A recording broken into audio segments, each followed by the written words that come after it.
Yeah, I suppose if you blinded her in a way that caused her to close her eyes, then yes. Also, hello, Twitch! Hello. Yay! Oh, bonjour. It's the internet. Hello, internet. Hi, everyone. We're just waiting on Artoria, so we're answering questions before they walk to their inevitable death. Yes. The inevitable death with the suspicion that a Medusa is just a little bit up the way.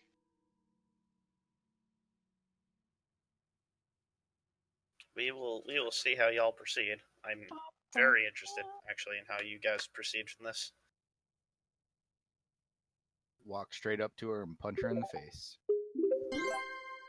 If her eyes are swelled shut, she can't open them.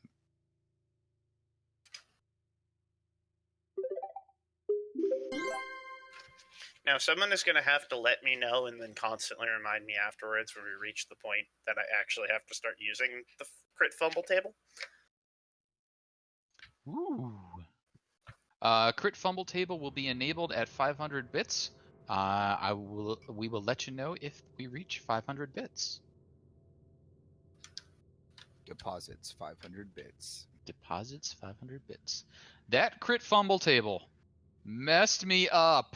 So It's a different crit fumble table now. I know it's a little different, but still.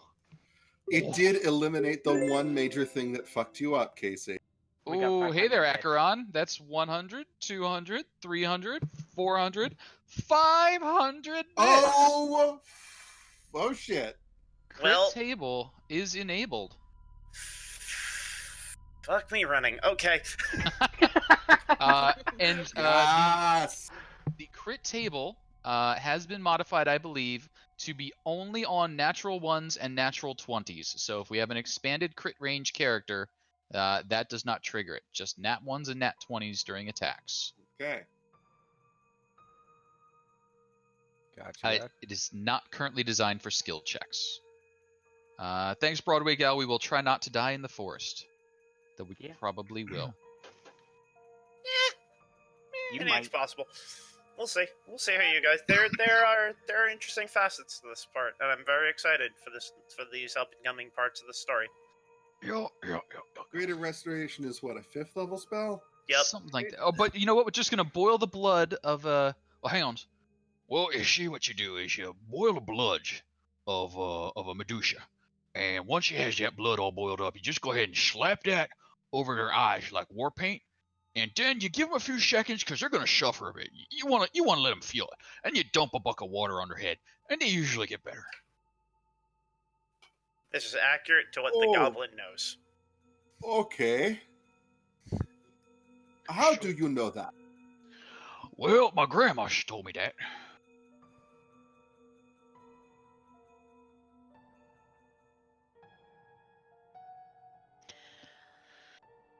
Your grandma appears to know a great many things. She a wise woman. Goblin in many years. Soothsayer. Surprisingly older than most goblins ever live. She's aged, wise.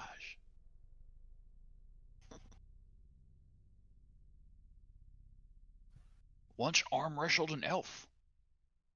But we are going to start up the recap while we wait for Payton's computer to load in.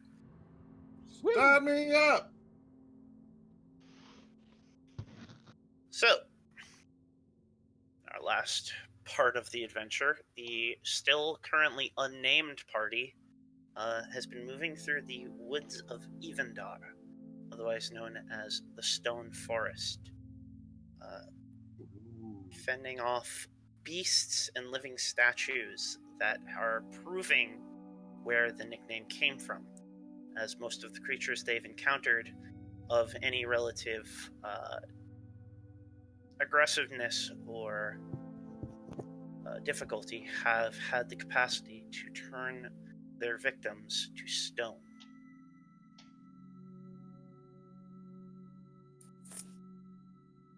I have arrived! Yay! There she I am is. really glad I stopped talking when I heard Payton hop in.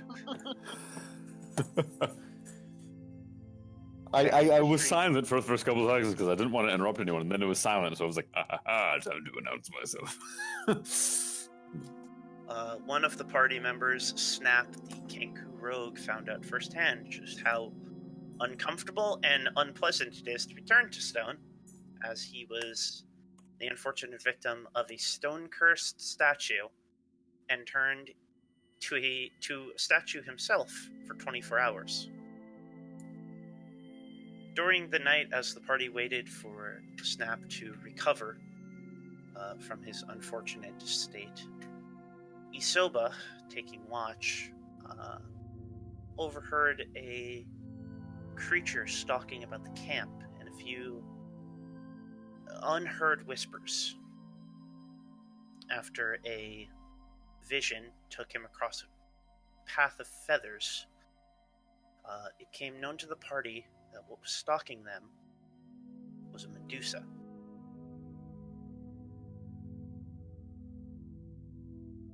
Now, after deliberating the idea of polishing metal into mirrors and just what to do if someone is turned to stone, the party is now left within the midst of the Evendar woods. Proceed as they wish.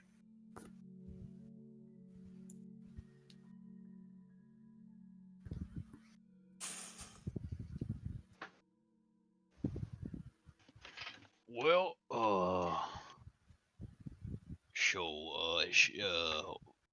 we really has to go after this Medusa, you say? Well, we came out here to hunt monsters. And I feel we has accomplished this. We has the essence of several monsters, body parts, and cotton. I feel this mission accomplished. But it seems, for reasons that are not entirely clear to me right now, you wish to continue. I have orders I cannot ignore. And Snap's going to be making the sounds of money jingle pouch. It is right there. Don't look at her. Yeah. I feel this Or would at be least an don't excellent. look her in the face. Yeah. This would be an excellent time for me to experiment with the longer range capabilities of the sheer rifles. Who would like to experiment with the shorter range engagement of said Medusa?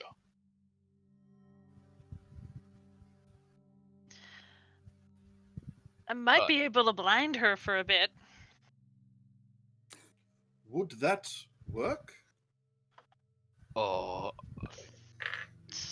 Perhaps.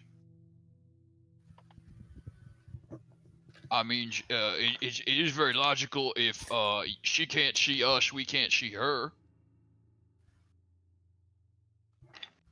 I suppose so. Well, I mean, I learned that from an ostrich. How did you...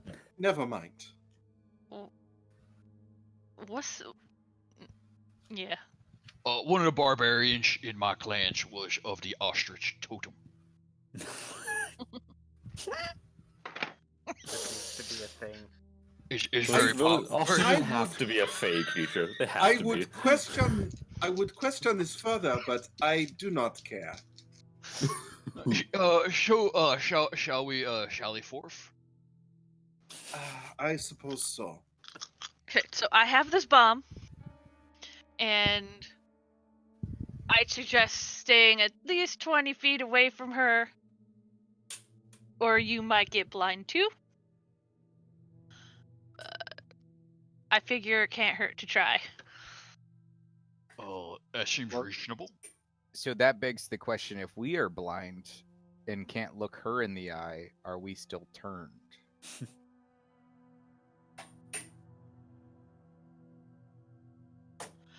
Well, let's go find out.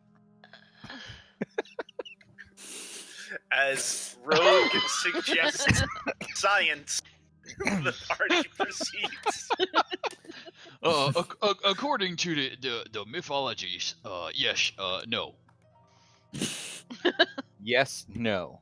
Yes, That is the ancient goblin argumentative state. Okay.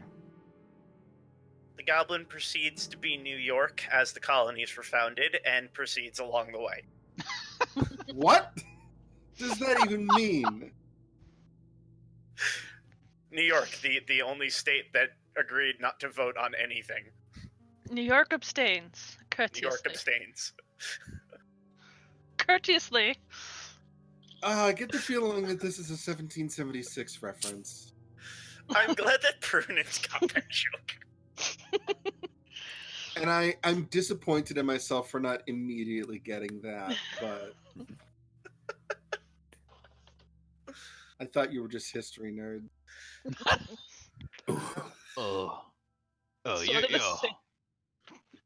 So, is there any tracks perhaps that were left over? Snap, I think you told us about the visitor at night, or not? I don't remember. No, Snap knows nothing of it. Or That who? would have been. Isoba I is the am Isoba. the one who knows about the visitor, and no, I didn't say a goddamn thing about it. Okay, Well, never mind. You have mentioned the Medusa. You've just not mentioned the fact that she came to the camp yet. Okay. So And perhaps, I never will. so perhaps, she has traveled in this area recently, and we can find some tracks. I assume Medusa's has big slithery bitch. From So, the description that Isoba did give after his vision, she has feet. yes, big slithery feet.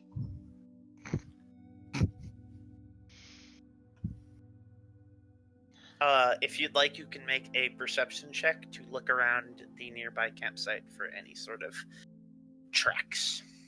I mean, kind of as we're moving in the direction that they tell me feathers and lines point at us.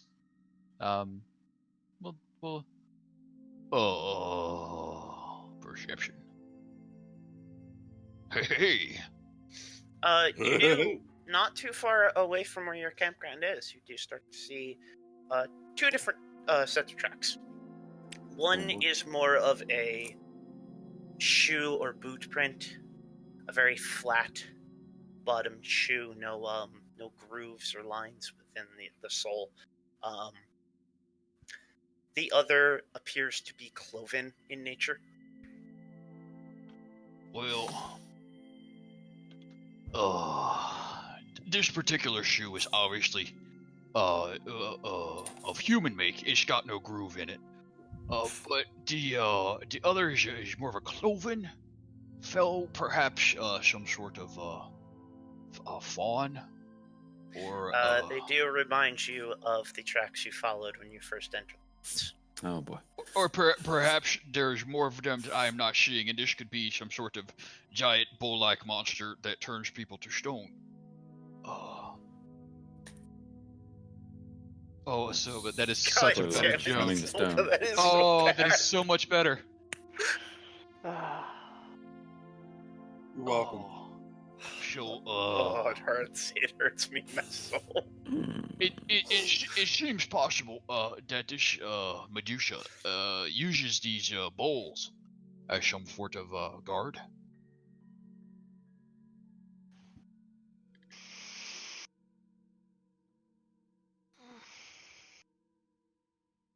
So, onwards, Paladin. Artoria, would you like to walk up front? As always. Okay, Clang, just clang, clang, clang. there we go. That's good. Make a lot of noise. It's soothing. Yes, it makes my soul feel better. And I do You've all come to really enjoy the sound, especially in these wooded areas that are full of monsters trying to kill you.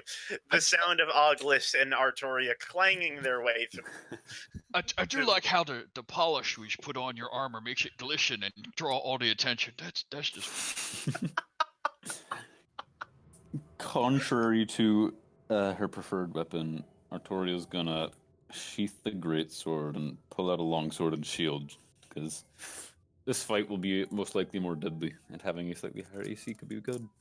Okay, you pull out your other set of weapons. and start to proceed. Can I get a marching order from the group?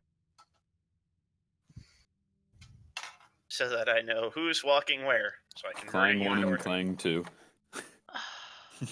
I'll be Clang 2. Just get Probably be after them. I will also probably be after them. Yep, Kenku is in the back, Anchors. having the owl watching the rear. So we have I feel Artoria. like if we're going 2x2 on this one, I think that might be safe for Artoria and Oglisk in the front, Isoba and Prudence, and then Rogue and Snap.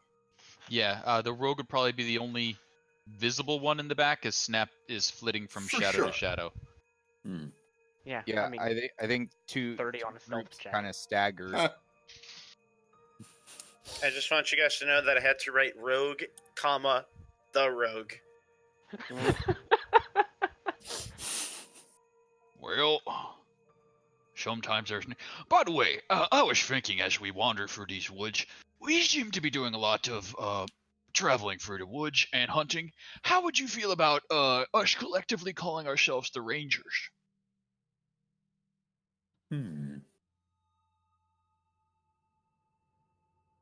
feel like there has to be some sort of adjective before it. Oh, of course. The Something like the Clang Rangers. yes, yes. Something to call attention to ourselves, our rather eye-catching nature.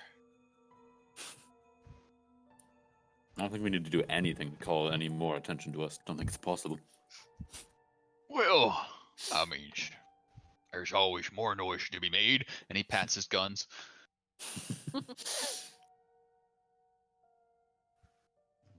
Well, step around that, Paladin. That looks like quite a load that rather large bull fella has left there.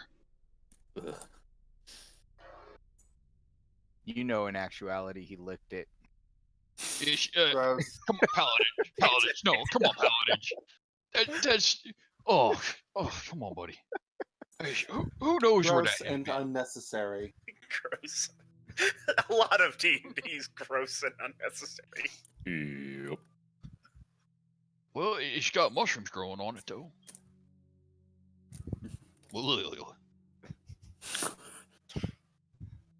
Wasn't it established that the Gorgons shat metal? Shiny organic plops. There's metal bits to it. Shiny organic plops is my prog rock. Hey, come on. Come on, Paladin. Leave that alone. It's like when you got into the potential that one time. So, as you wrangle the Mastiff to stop eating bullshit and proceed, you move on for the next mile or so, following these tracks. They seem to be moving rather in tandem with each other. Well, good news, they won't be alone.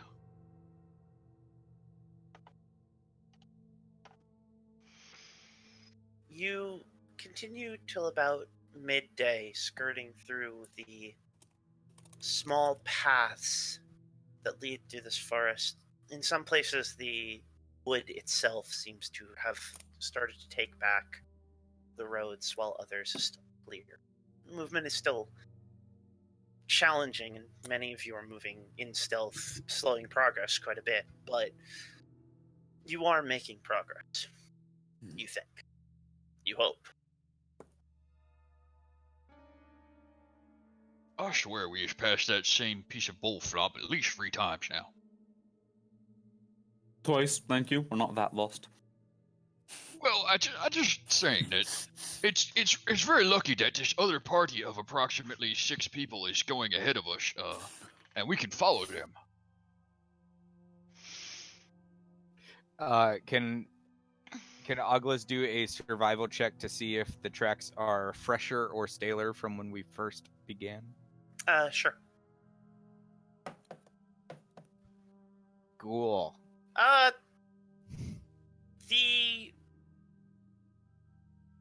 The footprints seem to be fresher than the cloven hoof prints.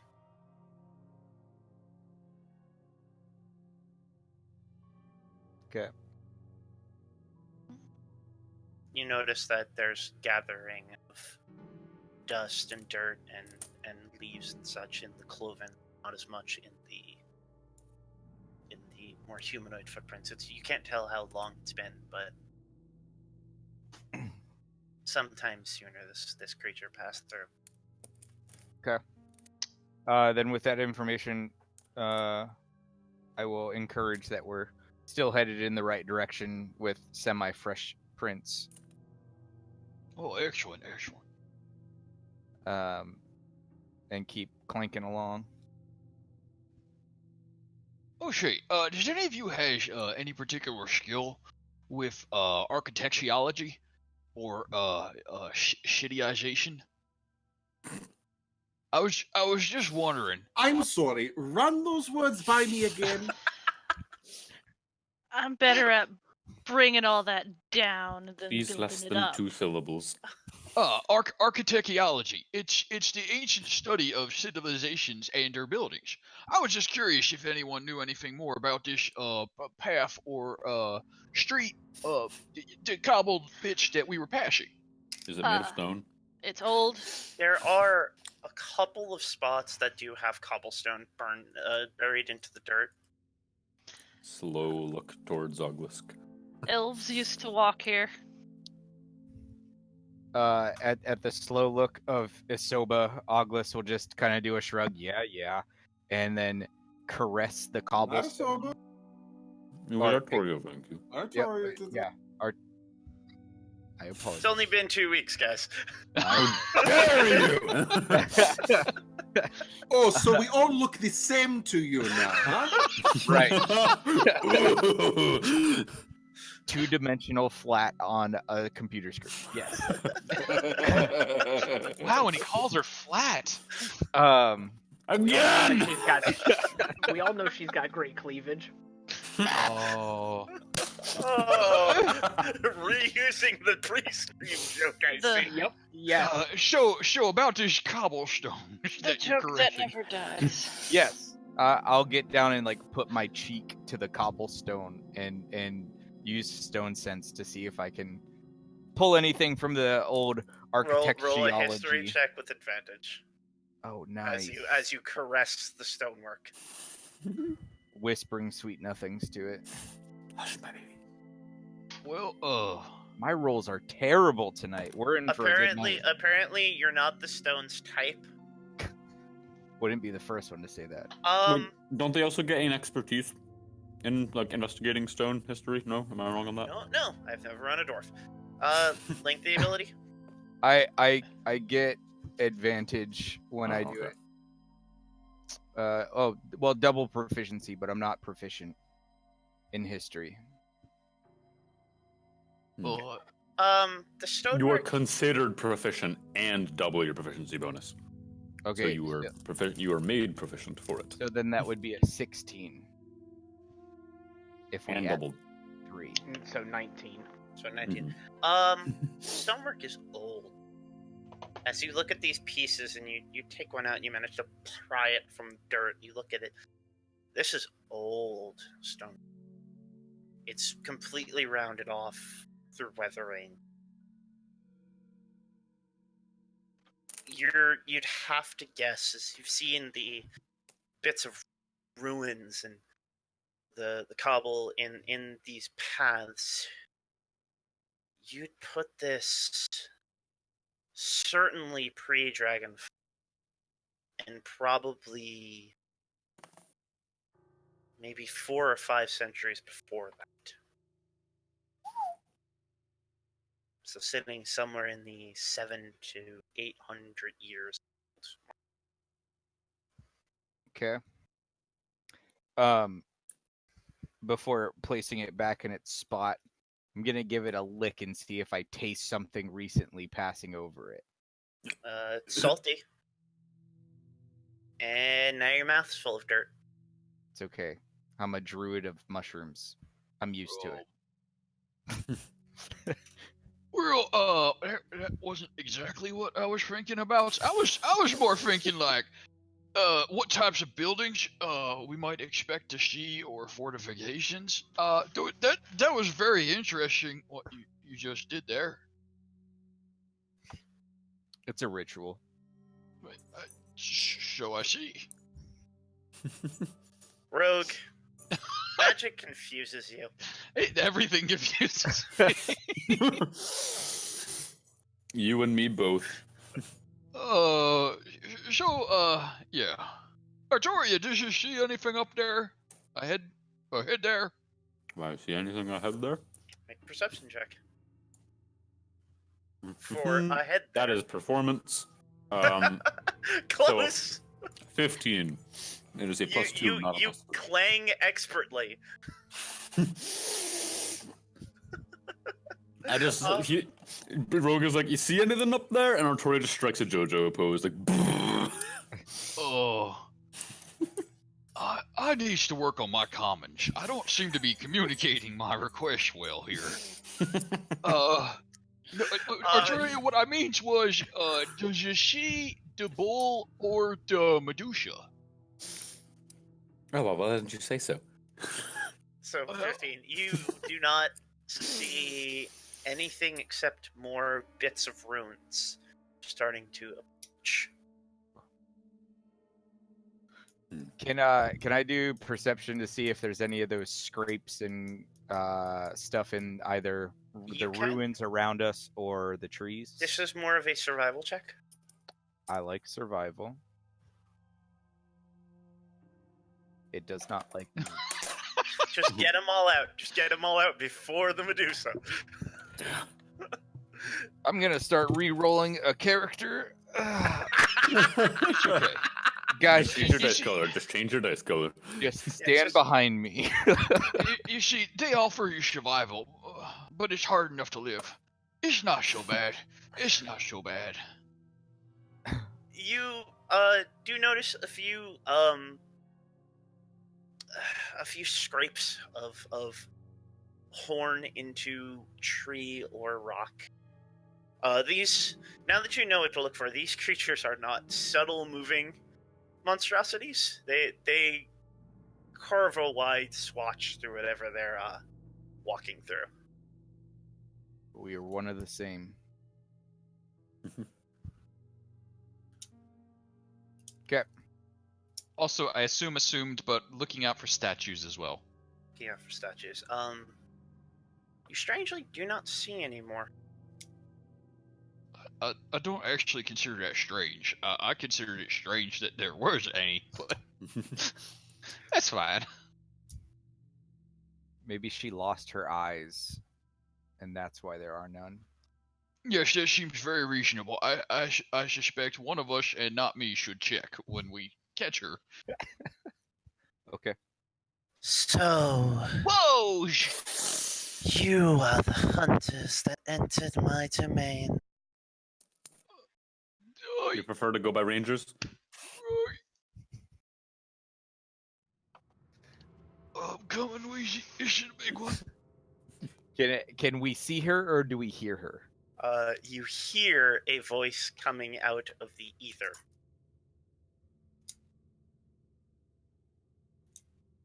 Okay. Oh. I'm gonna Sword up, shield up. Yes, we are. And he reaches forward and flips down Paladin's eye covering. Tell me, brave hunters, who sends you to kill me this time? We're actually homeless. We don't have a place to stay, and we travel from place to place, staying with the, under graces of others, while there occasionally we, kill things. Some could call us murder hobos, and that's basically the situation that we find ourselves in right now. But perhaps, one of my other, companions could address that situation. Isoba gives you just a silver store available? What? I want to buy him inspiration. Nope, that was one of the things that you got inspiration.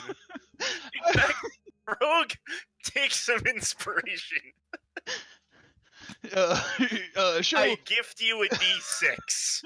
Woo! Ooh, special inspiration. Yeah, you get the bardic kind instead of the... Will do. For the bard whisper. The DM main's a bard. The DM gives bardic inspiration. Got it. Oh, yeah, anyone? Hello? Hello? I can't hear. So, Oh, there we go. you come into my forest on your own volition and slay my pets. Well, to be fair, they kind of try to run us over. They tried to slay us first. They guard my domain. They Maybe you should put up a sign. Yeah, a keep out might be helpful. Yeah. I mean, people might not listen, but at least you got one up on them on the you don't want them here. I'm not sure we would have listened either way, but we are here nonetheless. Fair point. Shush. While all of this is going on, can I be using the owl to see if I can find her? Sure. Make a perception check with the owl. Yep.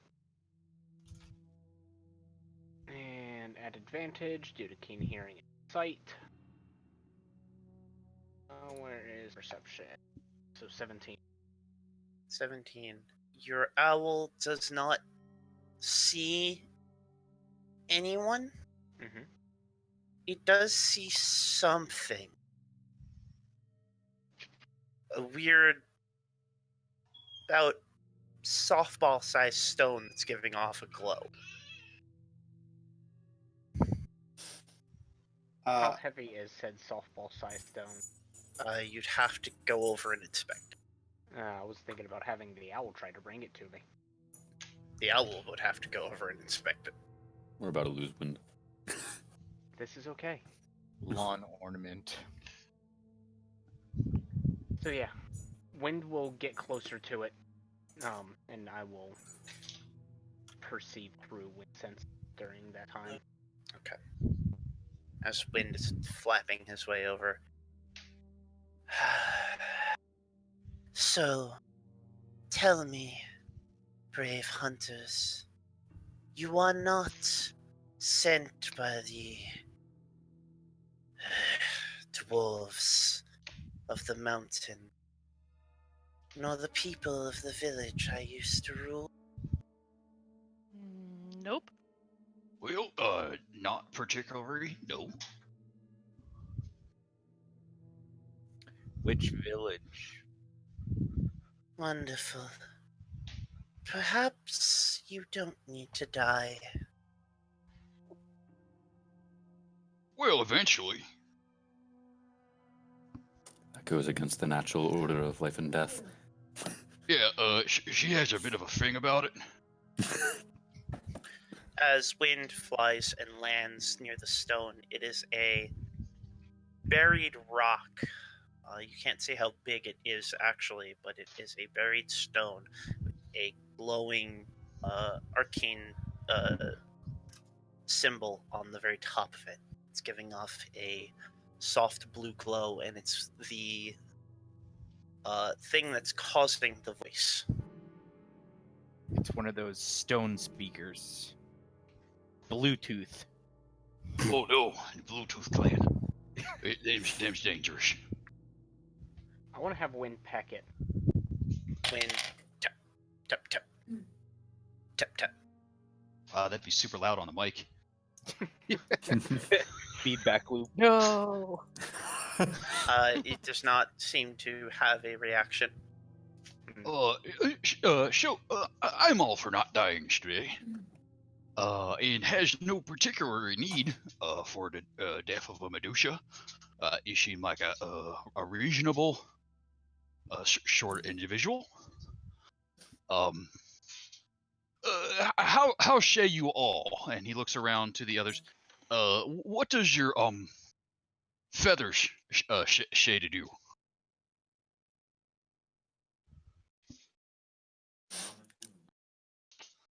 Artoria will just steal her stealth and stare at Rogue.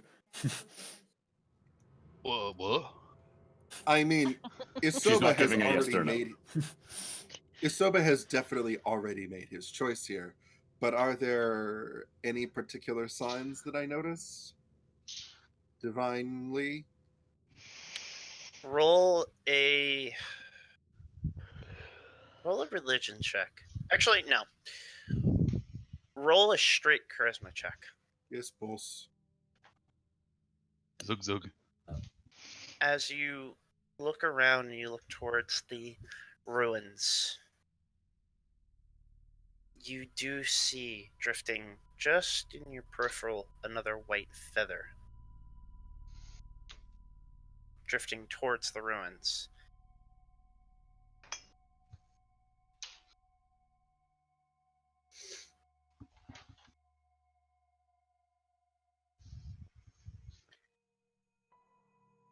I don't know much about Medusas, but I didn't think that they could just see people magically. So she has to be close. Or somebody she knows. I'm gonna put my helmet on. What is the range of your helmet? 30 feet. Do not sense any foreign minds within 30 feet.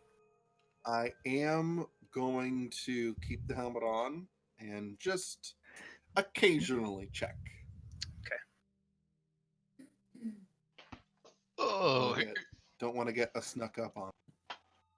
So it seems there may be room for negotiation. Does she has an offer for us? Perhaps the usual brutes that enter this domain, well, we've had to protect ourselves, our home. You seem like a wiser lot. Well, yes. We shall see. Approach. Your eyes remain down at all times, as will mine. That seems reasonable. I am going to put my eyes to the ground and walk towards the room. All right, everybody form a line, hands on each other's shoulders. Well, I can see your heels just fine, and your shoulders is way up there. Also, Paladin looks silly like that. Paladin actually likes this idea and immediately bucks you off the back to stand up and put his front paws on Artoria's shoulders. Paladin. Rogue just grabs Paladin's tail. Artoria, this is what happens as a daily conditioner. Just as an aside, the Kenku is not following that order. Okay. He stops perceiving through the wind and temporarily dismisses. Okay. So wind is dismissed. Are you all heading towards the ruins? I will say yes, but Rogue is going to remain a bit spread out, like leave a good 15 feet between him and the person in front. Okay. Paladins, get back here! Roof! The dog whines at you a little before Yes, you can hump her leg walking later. Slowly back. His fun being taken. Come on. You mount back up and you all start to walk into this ruin. And as you walk in, you see what used to be a very large building. Used to be. Its walls are reduced to the highest being maybe to most of your waist for the Kenku and the Goblin. It's more neck level. And shoulder for the dwarf. And shoulder for the dwarf. Yes. But you all walk in facing towards the ground, and Artoria, you're the first to see it.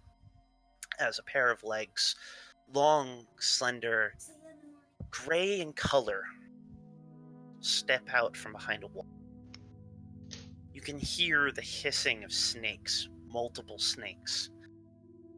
And you want to look up. Every instinct in your body is to look up. You force your head to stay lowered, for you know what looking up might do. You can see amongst these silks that cover the body of this creature an arrow nocked in a bow.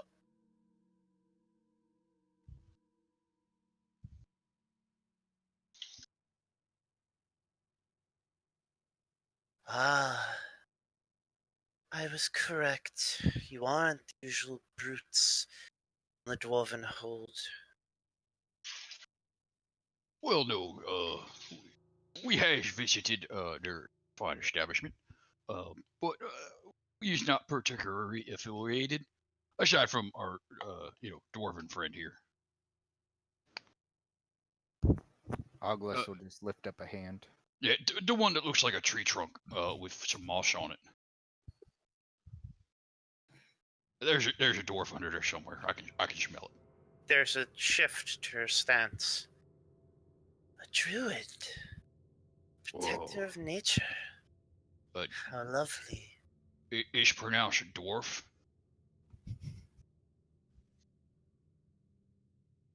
Now, if you would, introductions are in order.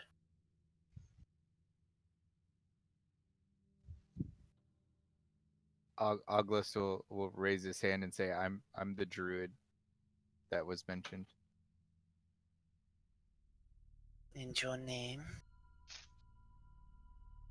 August. And of the rest of you? Has the Kenku been noticed by her? Was the Kenku stealthing in? No, the Kenku never leaves stealth. Roll a new stealth check.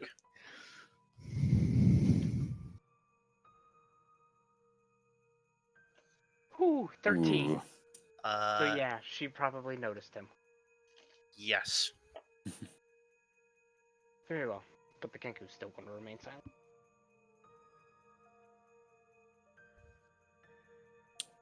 Artoria will do her best to stand up tall and be proud, but while keeping her head down. And just, I am Artoria, and looks like she wants to continue, but holds herself back. The body shifts and turns towards Isoba.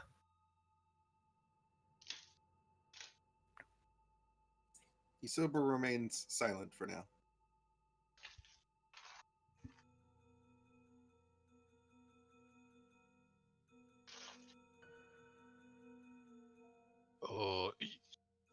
Is it my turn? I believe it is. Alright, well, that's fine. I am General Rogue Theodore Preston Esquire Escott. This is Paladin. He don't talk much.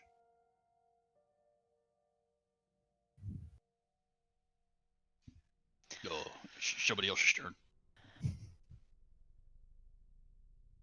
Call me Prue.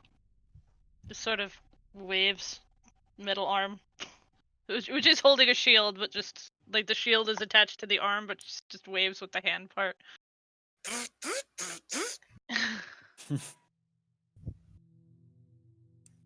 Interesting. And you, white feathered one?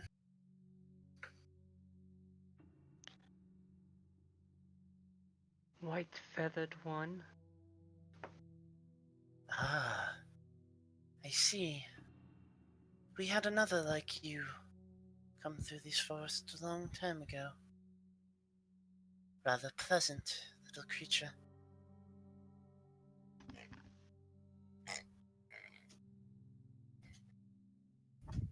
Well, that's good. He has a good reputation, I am the Serpent Queen, Dalessa. And you stand upon my doorstep.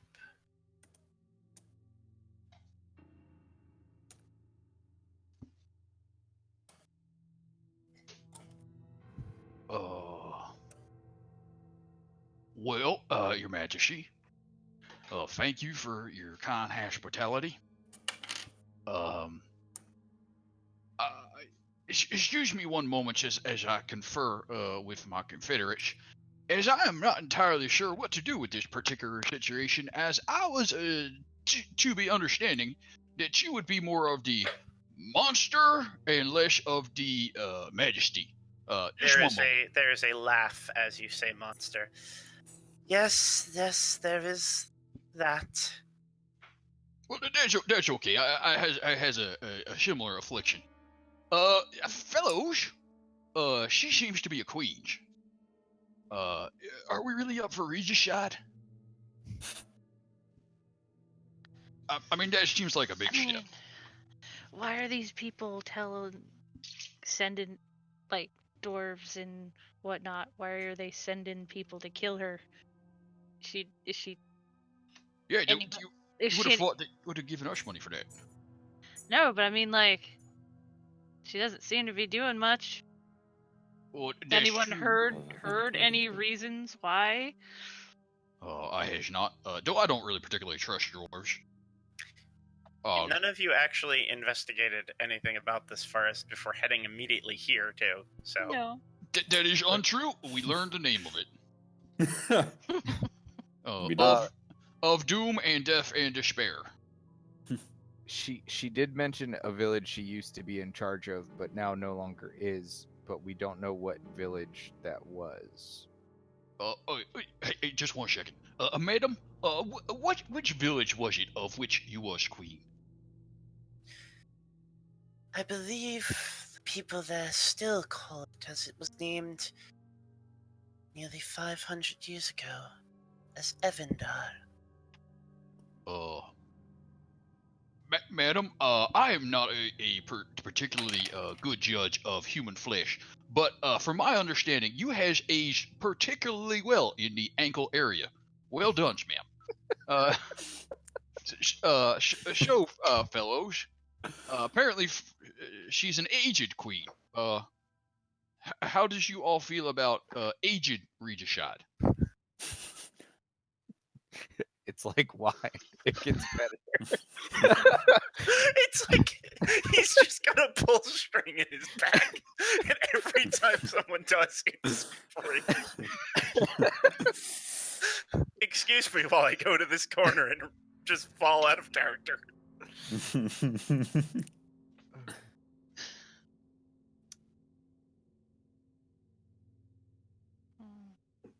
Okay, she said 500 years ago, the rocks that I licked were you said over 700? Yes. And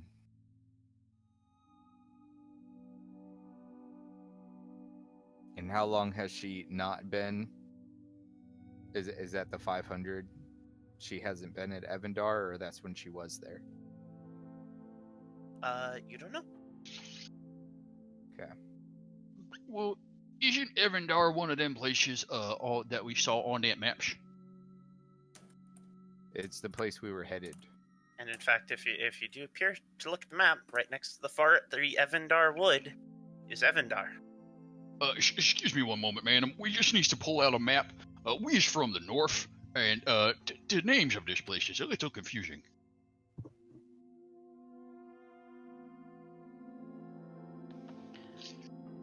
And I believe one of you made a history check to... Wait, Prudence went through Evendar, didn't she, to get up north? Prudence did go through Evendar to get north. Yes, so...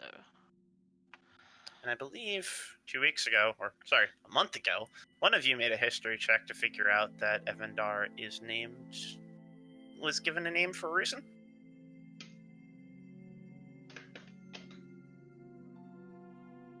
Because elves? Because dragons. Elves was in the forest we're in, there were elves. Mm-hmm. So when did a Medusa? If there's dragons and elves, when did a Medusa come? That seems like the odd one out. With that Are you saying this out loud? No. No, I was just gonna say, like, with that natural 20 about Medusas, would we know if they're made or born that With way? the natural 20 for Medusas, they are most certainly made. Medusas are commonly the end result of someone who makes a poor decision and a bad deal for eternal life and beauty.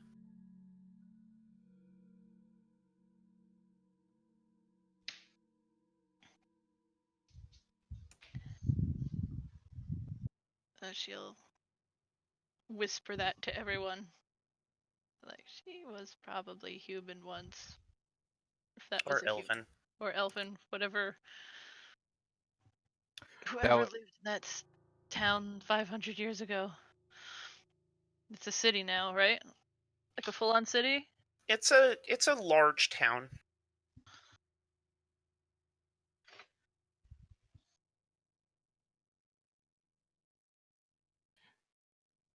How close am I to a wall by chance, or some stone of a ruin? My thought is, can I How about some visual aid? Visual aid works. My thought is, can I like reach a pinky out, touch a wall, and see if like this was once a part of Evandar and it's just been overgrown? So you would all be in this general location as you walked in. Okay, and how close to a wall? How close would you want to be?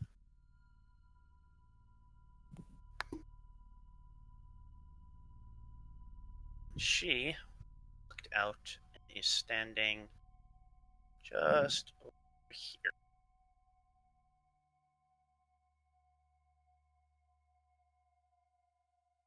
Wait, where'd you say?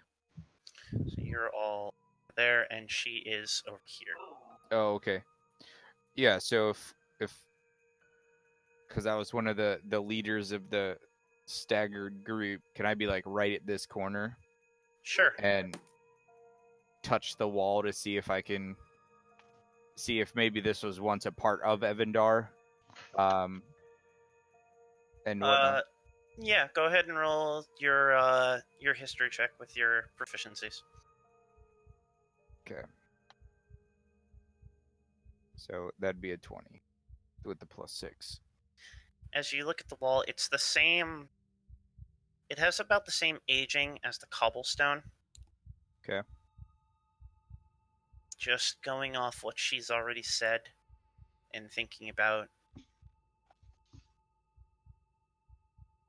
how this all came to be, how Evandar is now. It may have been a lot bigger at one point. This could possibly be something that used to be part of a much older city before it shrank. Okay. Hey, fellows.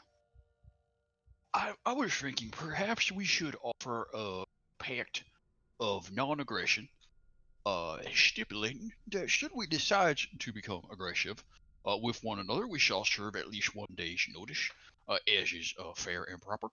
And then perhaps we should be on our way until we have further conversations about this whole situation.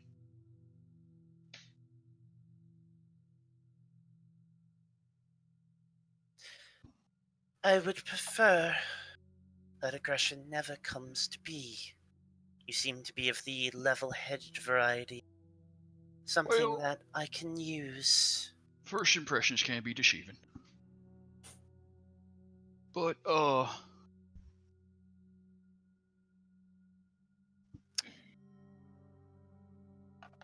Isoba, make another perception check.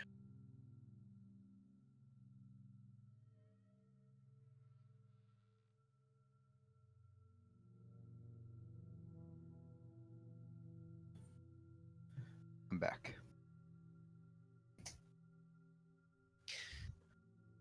As you're staring towards the ground and your eyes keep glancing towards this creature, you look at the bottom of her bow, and strung to the bow is a single white feather.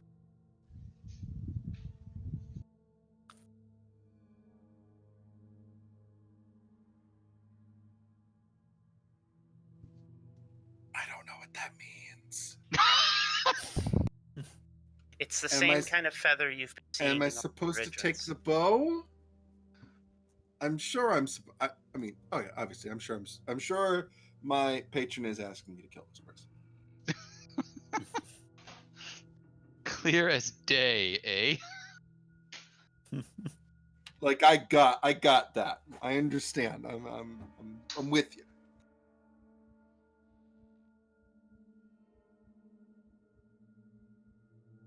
Hey, Isoba. What you thinking there, Isoba? You okay, man? I can't read your expression. I'd have to look way up, and that seems to be bad.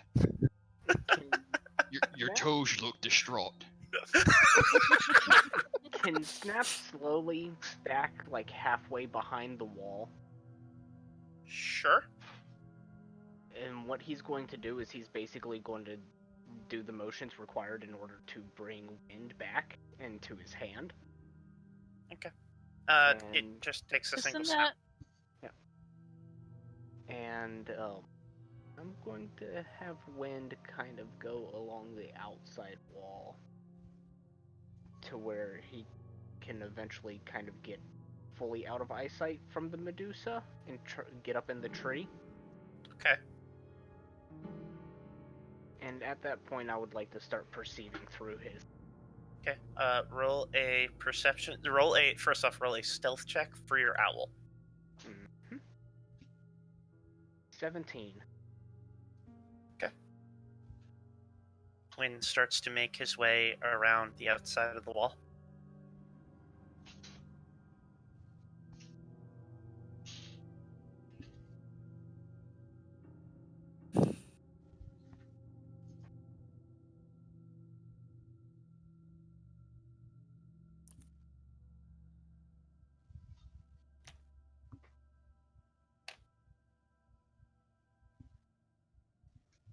You feel a heaviness in the air as this creature pauses in speech, waiting for a reply.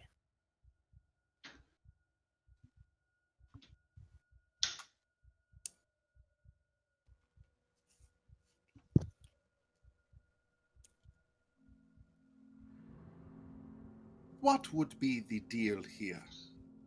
What can we do for you, and what can you do for us?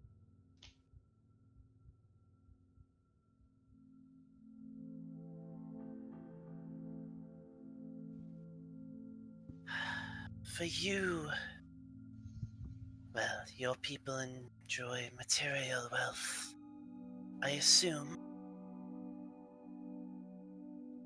Mine do not require such. Not anymore.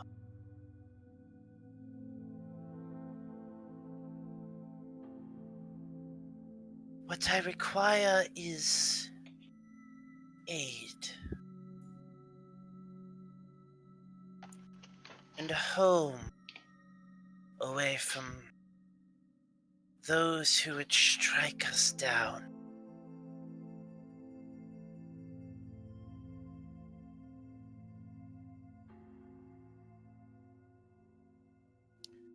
You keep saying us. How many is us?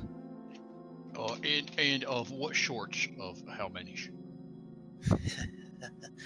I am the Serpent Queen, am I not? Yes. However, I has only seen the bowls so far. Those are my pets, and they guard this realm, one of which you have destroyed.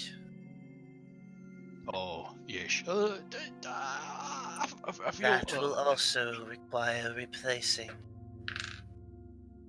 But that is for another discussion. My change,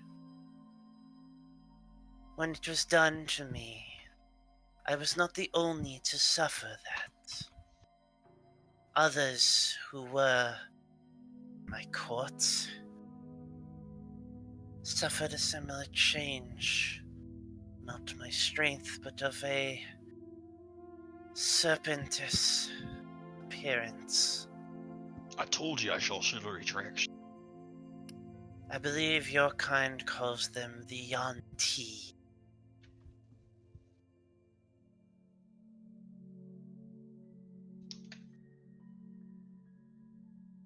Now,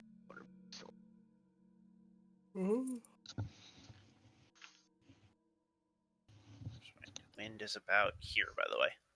I. Oh, cool. Well, Still madam. hearing range.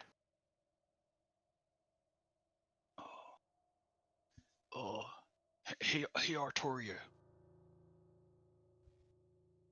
Yes.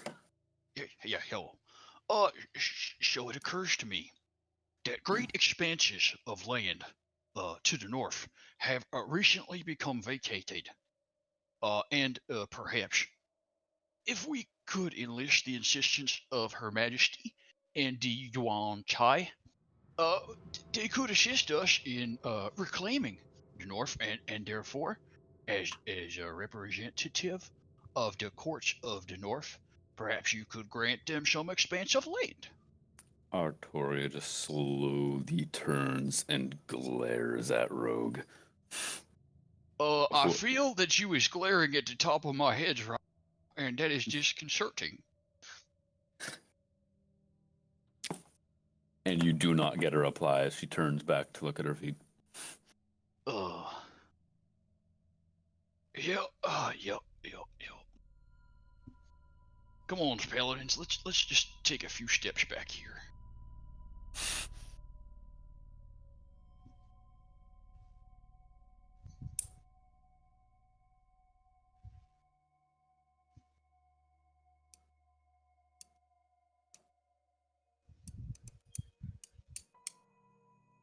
The home we require be far away from civilization, so that we are not hunted, that we can go about our lives without. We are trapped within this forest, for civilization deems us to die.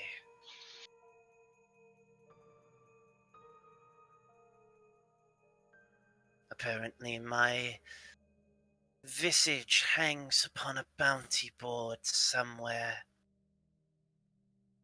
pledging gold and riches to the ones who bring it. I tire of this, and I have greater foes to slay.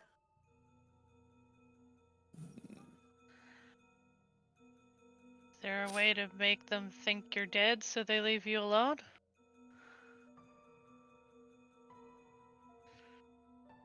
Perhaps. But even that would require the aid of, well, not one of mine.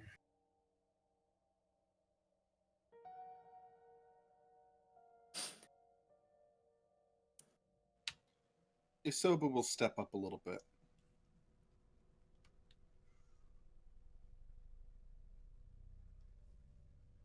You asked for my name. Did you not? I did. You asked who sent us. Did you not? I did. My name is Isoba Geni. I carry the light and the fire of Foltas. And while I draw breath, your reign of darkness is an enemy of mine. You We hear will not. hissing from We the will- head of snakes. We will make no deals with you. At that, Artoria will just extend her hand a little bit, like as a slow down there. And just kind of... I look around and read the room. I will make no deals with you. Isoba, you say?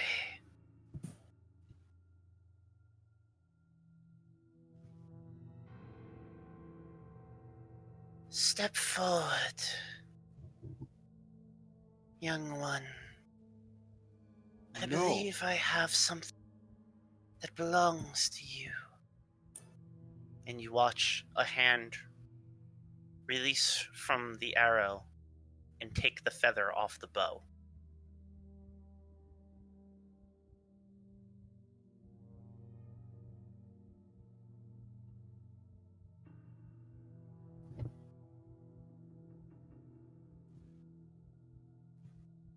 The feather in your peripheral is presented.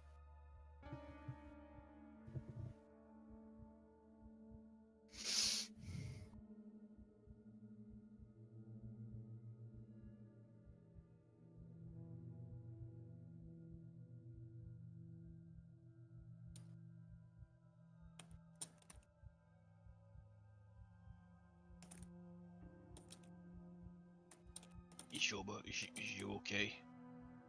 Is you like charging up a spirit bomb? Give me all of your energy. But it's gonna take 4 episodes for it to be ready. Yeah. Which is And what, you have to 2 scream months? the entire time. Yeah, this is going to be like 2 months. We're not going to have 2 months of this. Oh Lord. I don't want 4 hours of just screaming for the next 2 months. I have to cut away to see what the princess is doing.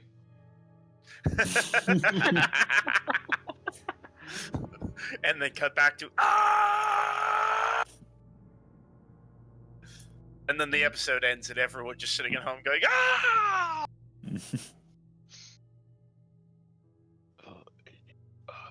Isoba, I'm not entirely clear as to what is happening.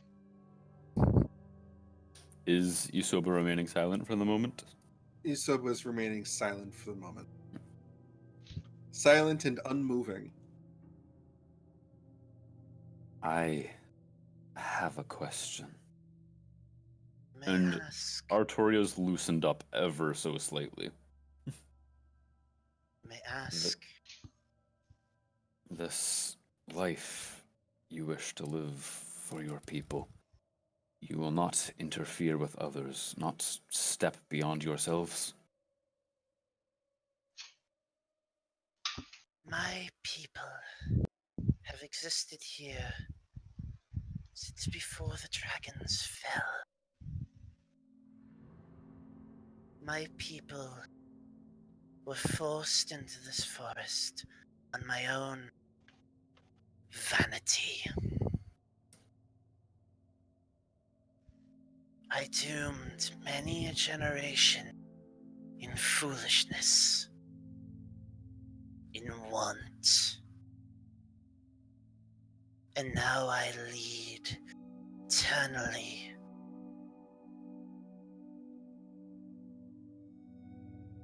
I do not want to be the target of brutes and mercenaries. I do not want my people to suffer the blade of others.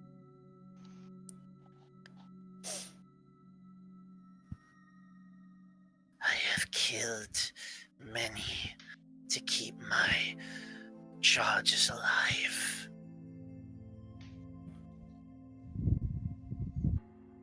I would see them safe and happy to live freely in the sun instead of hiding in caverns and under trees. I want to insight to see if she's speaking truthfully about the whole she wants to live in peace. Roll an insight check.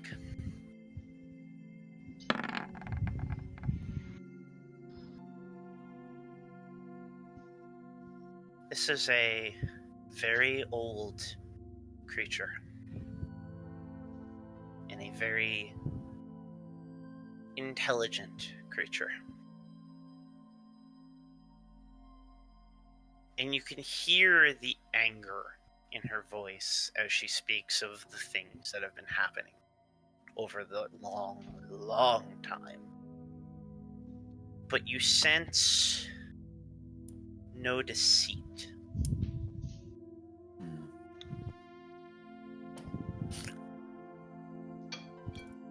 And with her words, Artoria does loosen up a bit more from her tense, combat-ready stance. Just, I believe I can sympathize with your position.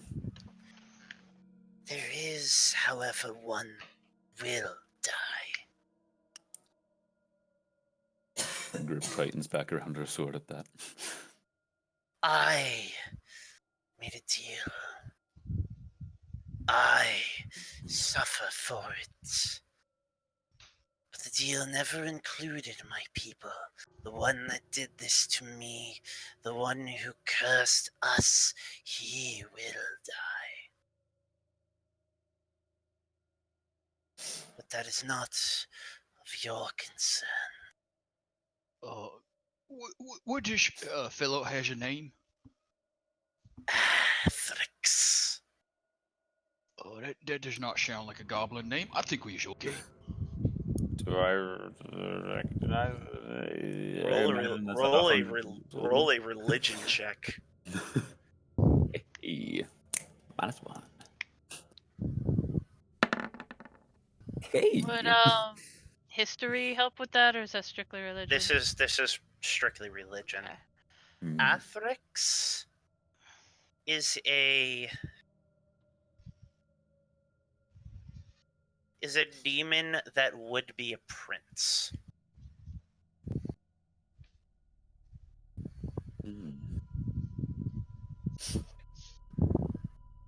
He is a creature from the endless maze of the abyss.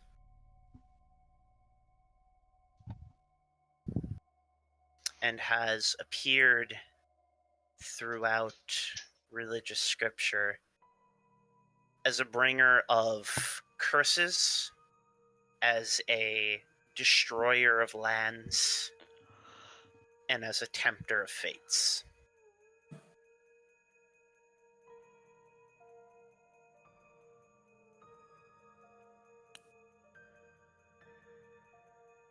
So, somebody I'd have no problem with revenge being sought against. You believe as a paladin it is your utmost privilege to murderize anyone who lives in the abyss.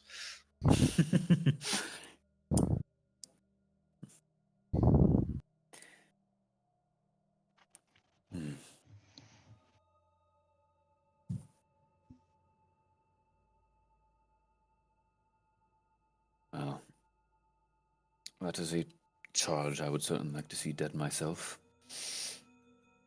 Well, that's good.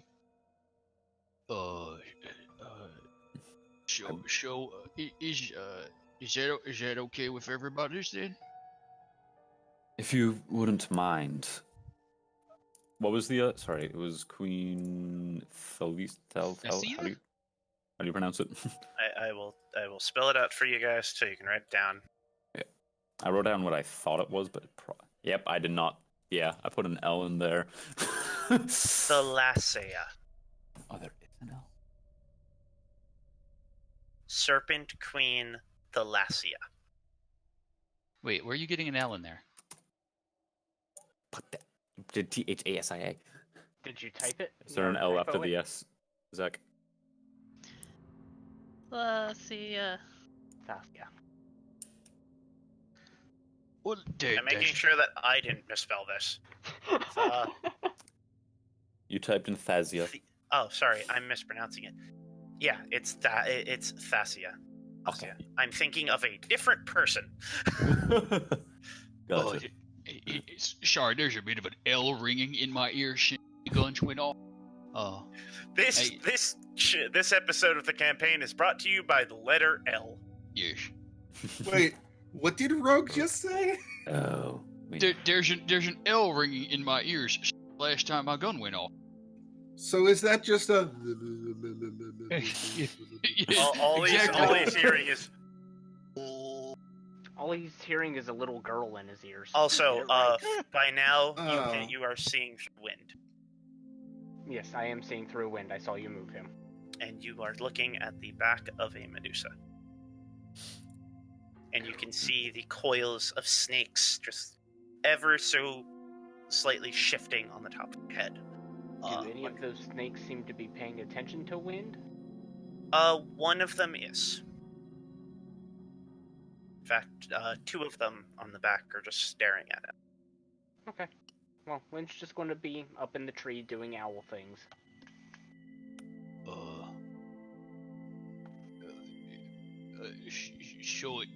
Isoba. I know that up until recently you has been saying that there was no dealings with Her Majesty here. Would such a statement preclude your associates from making dealings with her? I believe what we need, or would certainly like, Athasia, was it?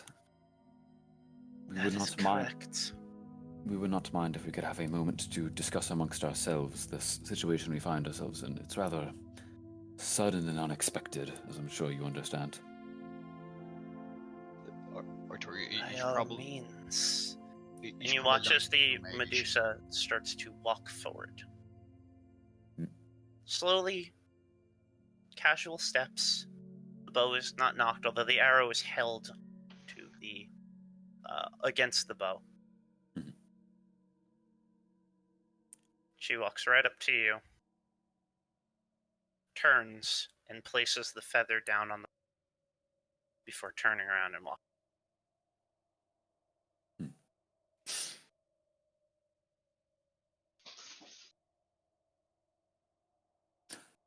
Artoria will release just a heavy sigh, just, and turn around to face her companions and like kind of move a little to the side, just like leaning against this wall.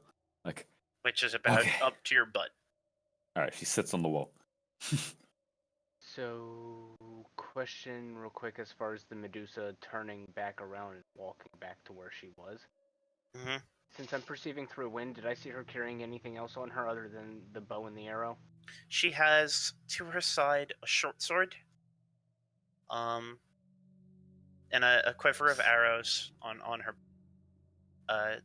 She's dressed in these silks that cover her body, of blues and greens that flow across her, and a large golden. It's crossed between a crown and a tiara that sits in the nest of snakes that make up her hair. There's also on her fingers two rings on one hand, no jewelry on the other arm. Gotcha. You also see that she is very deliberately keeping her head pointed towards the ground and off to the side. Even as she turns back around to look towards the group, she's not raising her head. She's keeping it at a downward angle to not accidentally catch a glance. Gotcha. And She's being courteous as long as the conversation remains courteous. gotcha. Once Artoria sits on the half of the wall, I'll go back to my own senses. Okay. Let us continue. Wait, where did you hear that, Snap?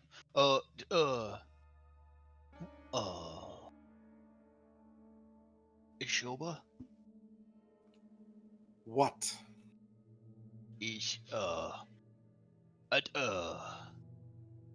don't want to point out the obvious, but it seems that, you is of a difference of opinion, and I is not entirely understanding the, meaning of this, situation. What's with the feather? Isoba will mage hand the feather and have his mage hand place it onto the feather place on his staff. Okay. As soon as the feather goes onto the staff, you see a flash in your eyes. Before you, hovering off the ground, is a large human.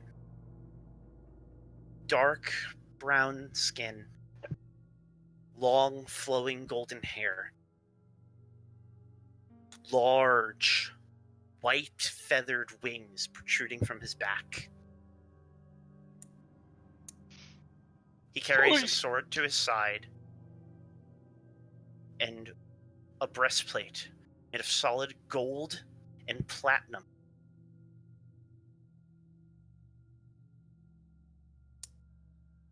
And he looks down at you with a smile. And he nods.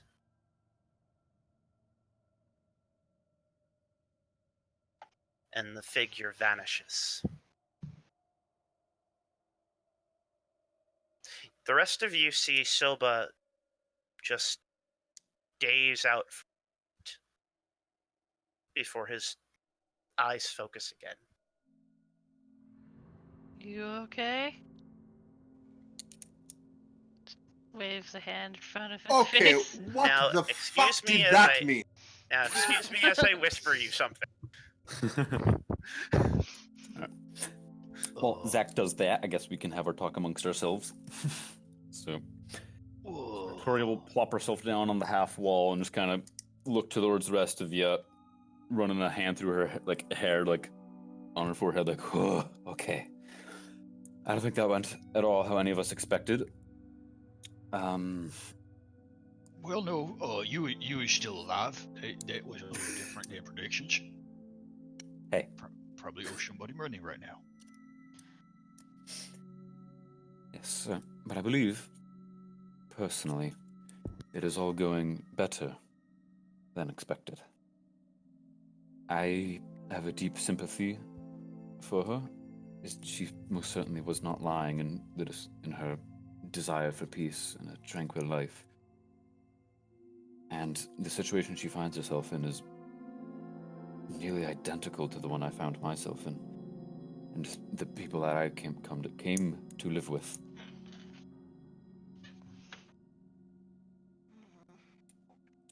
Well, I mean, that does seem fair. When you take off your makeup and get all scary, people do run screaming from you, and when she takes off her makeup, people turn to stone. So I can see some parallels. But perhaps She's she's centuries old now. And she can't look at anybody. That's gotta be horrible. And the creature that cursed her is a terrible demon from the abyss.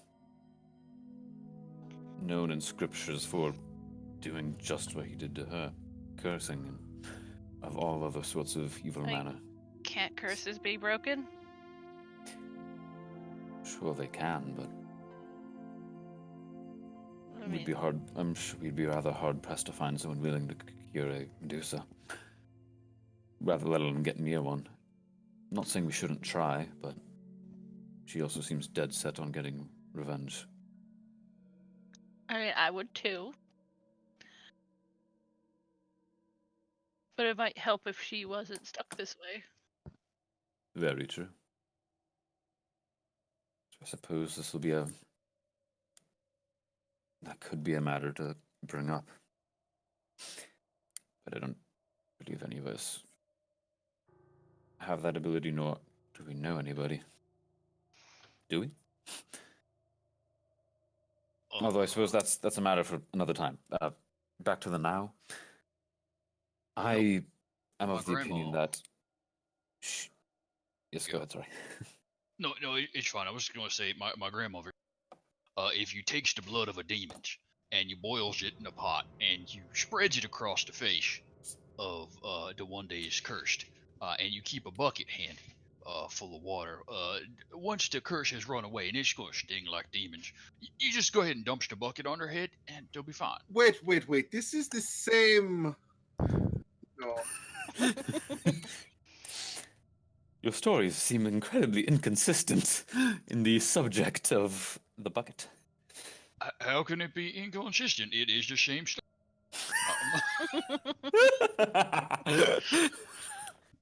Oh, rogue. My grandmother cured a great many things, boiling buckets of the blood. You witnessed these curings? On several occasions, yes.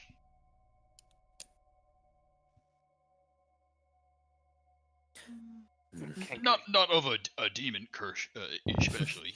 That would have been exceptional. No, Rogue, you do remember a lot of times your grandmother throwing buckets of boiling water at people and telling them, now you hurt on your arm after the leg's been injured. Yes, exactly. My grandmother was a wise woman. A healer to the people. A true shaman. Well, actually, her name was Cleric. She was a barbarian. Artoria just bangs her head on her shield. Clang, clang, clang. Why do I feed him? Why do I give fuel to the fire? That is rogue. Why?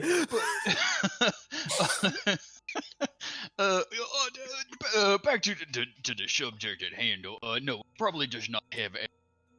As you watch the Kenku tapping on his book to get attention from.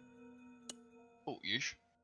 Kenku's going to hold up the page that he was writing on, and the first few words are going to be unrecognizable before it switches into common, like mid-sentence.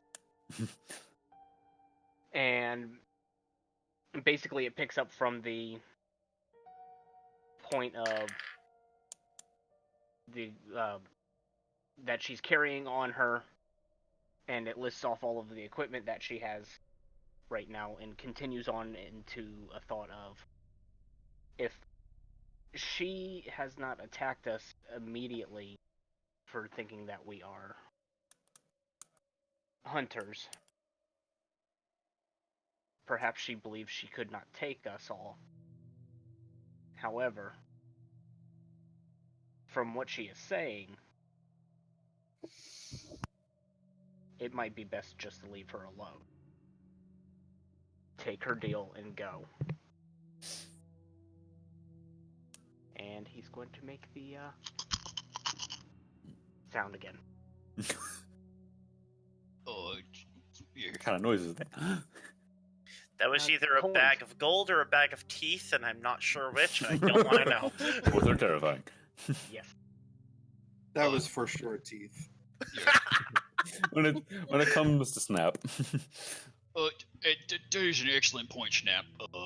She having Her Majesty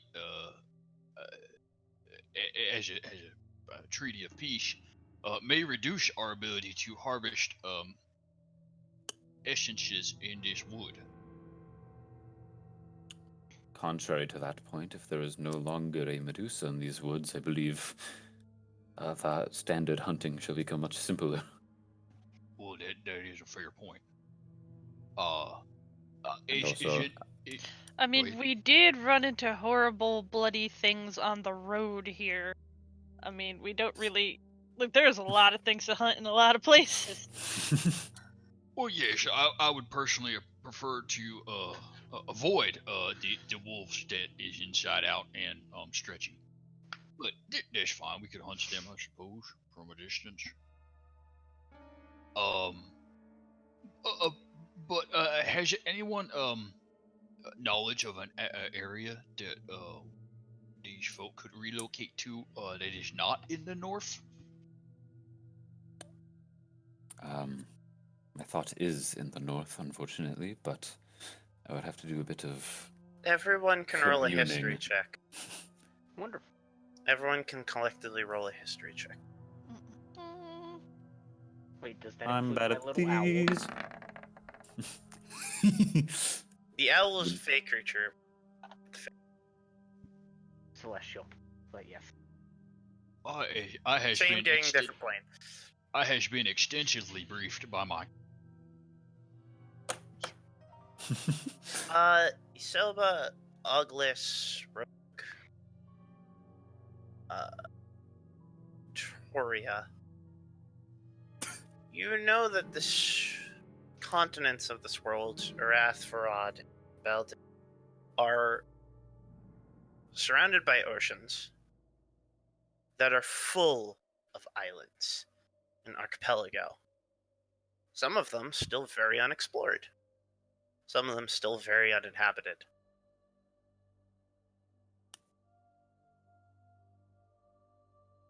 There are plenty of places in this world, off this continent, that you think, given the ability to ship these people, make fine homes for a civilization.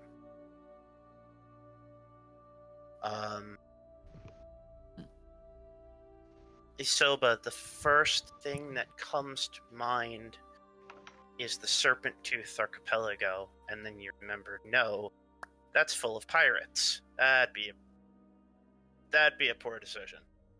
But the name. Are they assholes? They are gigantic dickheads. Mhm. But you also don't want to anger a Medusa on an enclosed space. And The next you can think of is the Serpent Isles, a chain of isles in the sea that tend to go uninhabited. Mostly because of the large reefs that surround make negotiating travel through there difficult.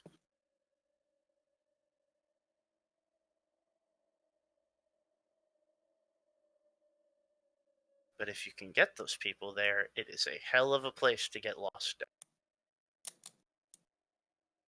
in. I will turn towards her and move up. Hands at my sides, eyes at her feet. Yes, young Isoba.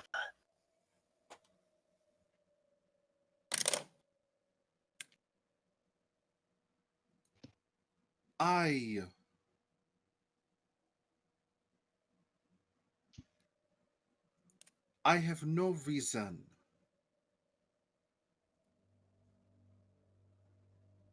let me start that sentence over. Okay, and we will be losing our Canker Rogue for the rest of the night. He has to go take care of Noted. some IRL business. yep. Good See ya, evening, nerd. Later. Yeah. Good night. Have a good night. Please continue. I do not like what you are. I do not like what I am. You have revealed a larger threat. And There you is seem- a movement to her body that she holds herself a little higher. So, the name and the vision was correct.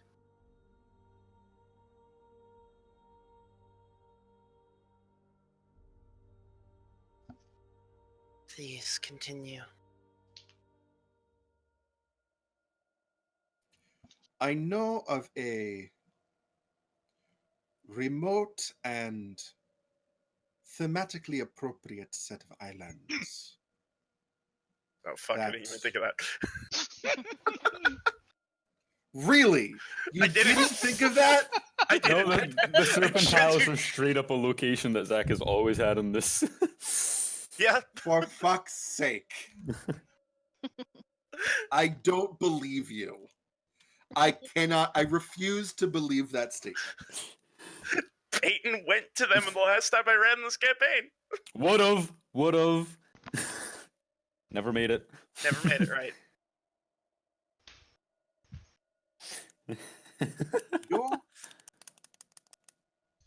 Your people could thrive there.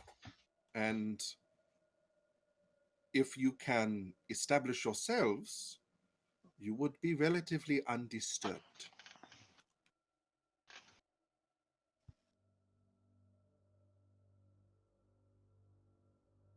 This is very...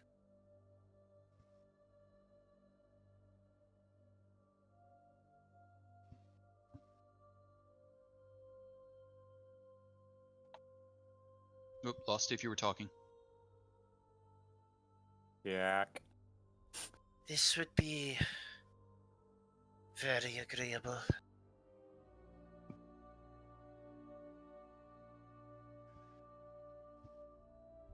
We do not wish to bring harm. We wish to live. Others bring harm to us.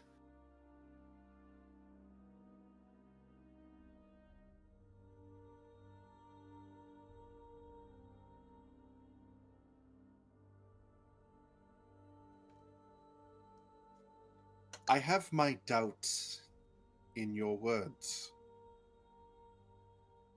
but that is not actionable, of course. We will pursue your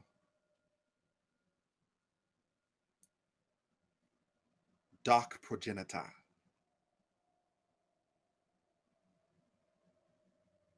And you may as well. But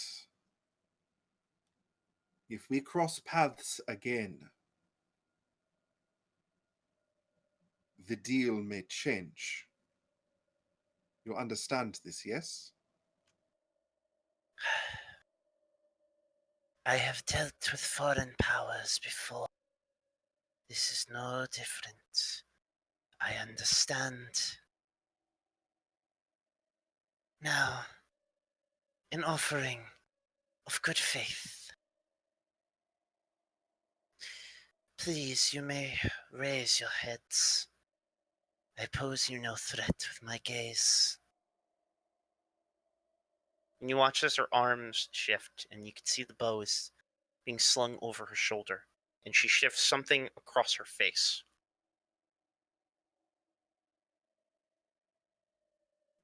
Isoba looks up. The crown, the half-crown tiara that she was wearing, has been pulled down, and it completely covers her eyes. The serpents still move and shift, and they look at you guys. They've never stopped looking at you. But her gaze, the magic that would turn one to stone, is now covered.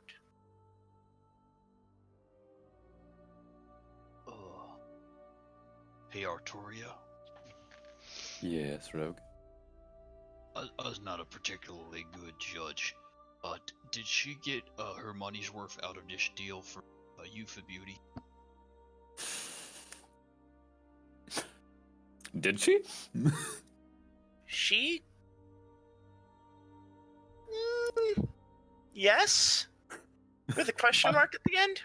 Artoria will do exactly that. She'll just kind of lean over towards Rogue, do like the thing with her hand, like shaking it back and forth, like As you look at her, she looks to be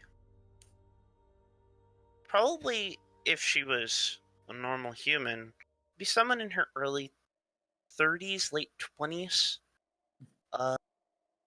You now see that amongst the snakes is a pair of pointed ears. And her figure is taut, it is muscular. Her face bears scales across the cheeks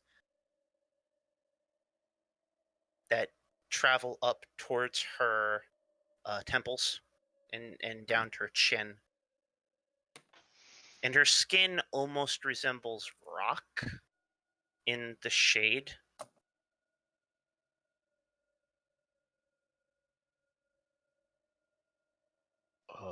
Your Majesty, I do wish to further my compliment to you. You is a very statuesque woman. However, amongst the agreement and such, perhaps as a port of order, I could be recognized as a general in whatever forces you may have available to you. That would make further conversation easier should I need to lead your peoples. And just a conversation we'll have in our new home. Well, that will make it somewhat difficult to give marching orders, but okay. Yes, I have a question. I have an out of character question. Okay. What is the state of the crown? Is it nice looking, or is it like busted up? It's gorgeous. It is a solid gold piece with diamond settings across the surface, and garnets across the bottom base. You think at one point, when she had fair pale skin, this probably reflected very well on her head. However, it doesn't sit right with the rest of her view, with the rest of her image.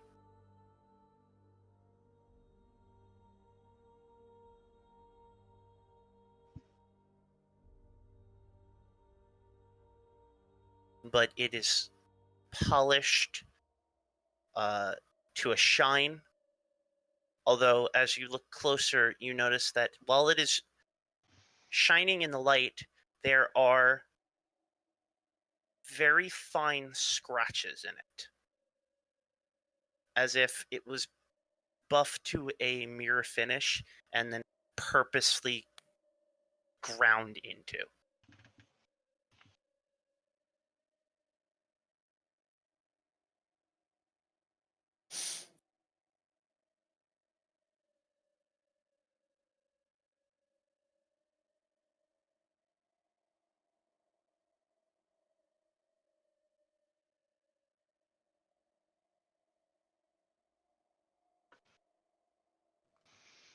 I would like to slowly walk up to her.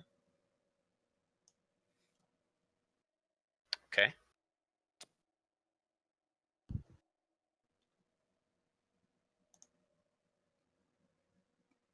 I want to pluck a feather. I want to retie it to her bow. Bow and back away. Okay. She doesn't resist or make any motion to stop you. And you watch as she nods, bowing at the gesture.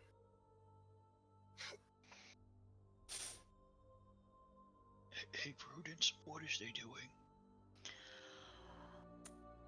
Making friends? No. Friends is a strong word. The other part of our arrangement. Please follow me.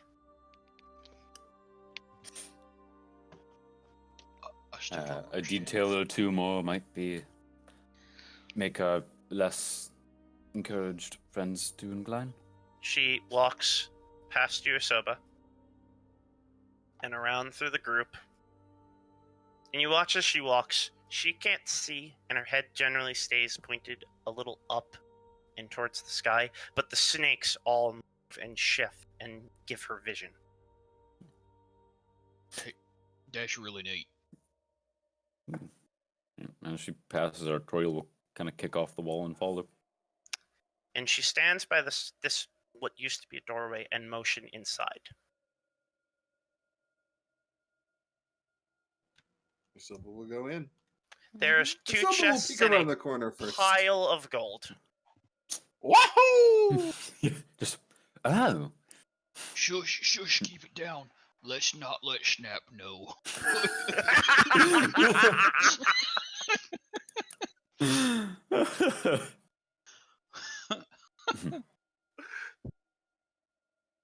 I will return to my people. Feel free to take what you wish. And at that, she turns and vanishes from sight as she turns around the wall. I still have the helmet on. Can I sense her thoughts? You can for a short while. For about another 4 seconds. For about another 4 seconds before she moves out. And the thoughts you get, the feeling, the emotions you get as she wanders away are that of both fear and relief.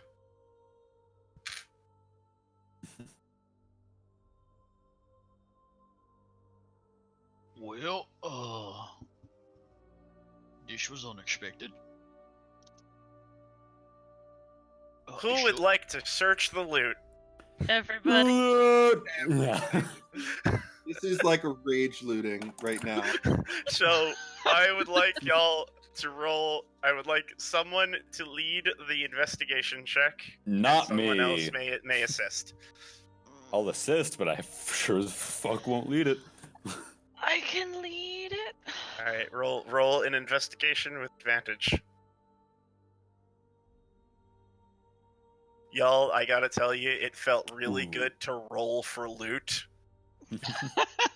Yeah, you were messaging, or wait, no, were you messaging me about that? I was messaging you when I rolled for this, and it felt so nice to roll on loot tables.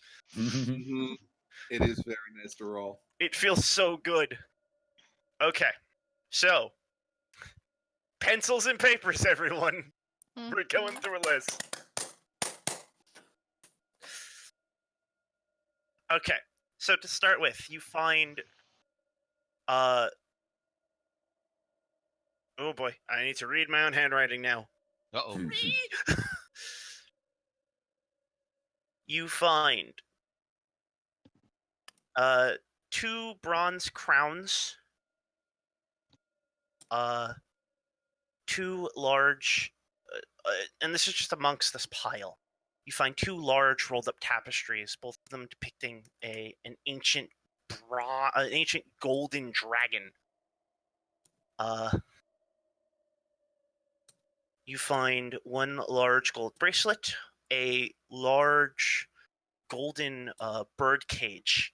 And this actually interests you, Prudence, because inside this gold and silver trimmed bird cage, there's a clockwork canary sitting in the center of it. She'd probably grab that and just be like, oh! And go sit somewhere and play with it.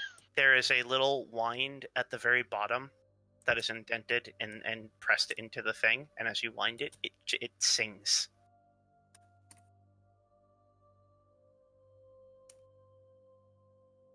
And there is 1 carved ivory bear.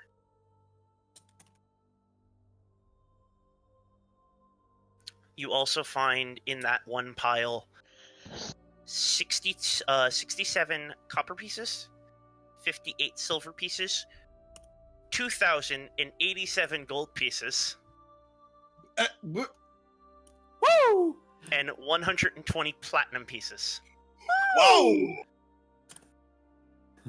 I'll just take care of that for y'all. We can get Now- me my plate armor. You kick open one of the chests, and inside you find a small ring. It's silver, wrapped. With the inside of it is wood, and there's these tiny, intricate carvings of different animals on it. You also find a set of scale mail armor that has intricate runes carved amongst the joints of the armor itself.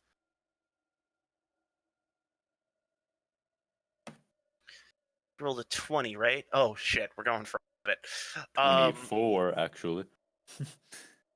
You also find another 1,300 silver pieces in the other chest and 94 gold pieces.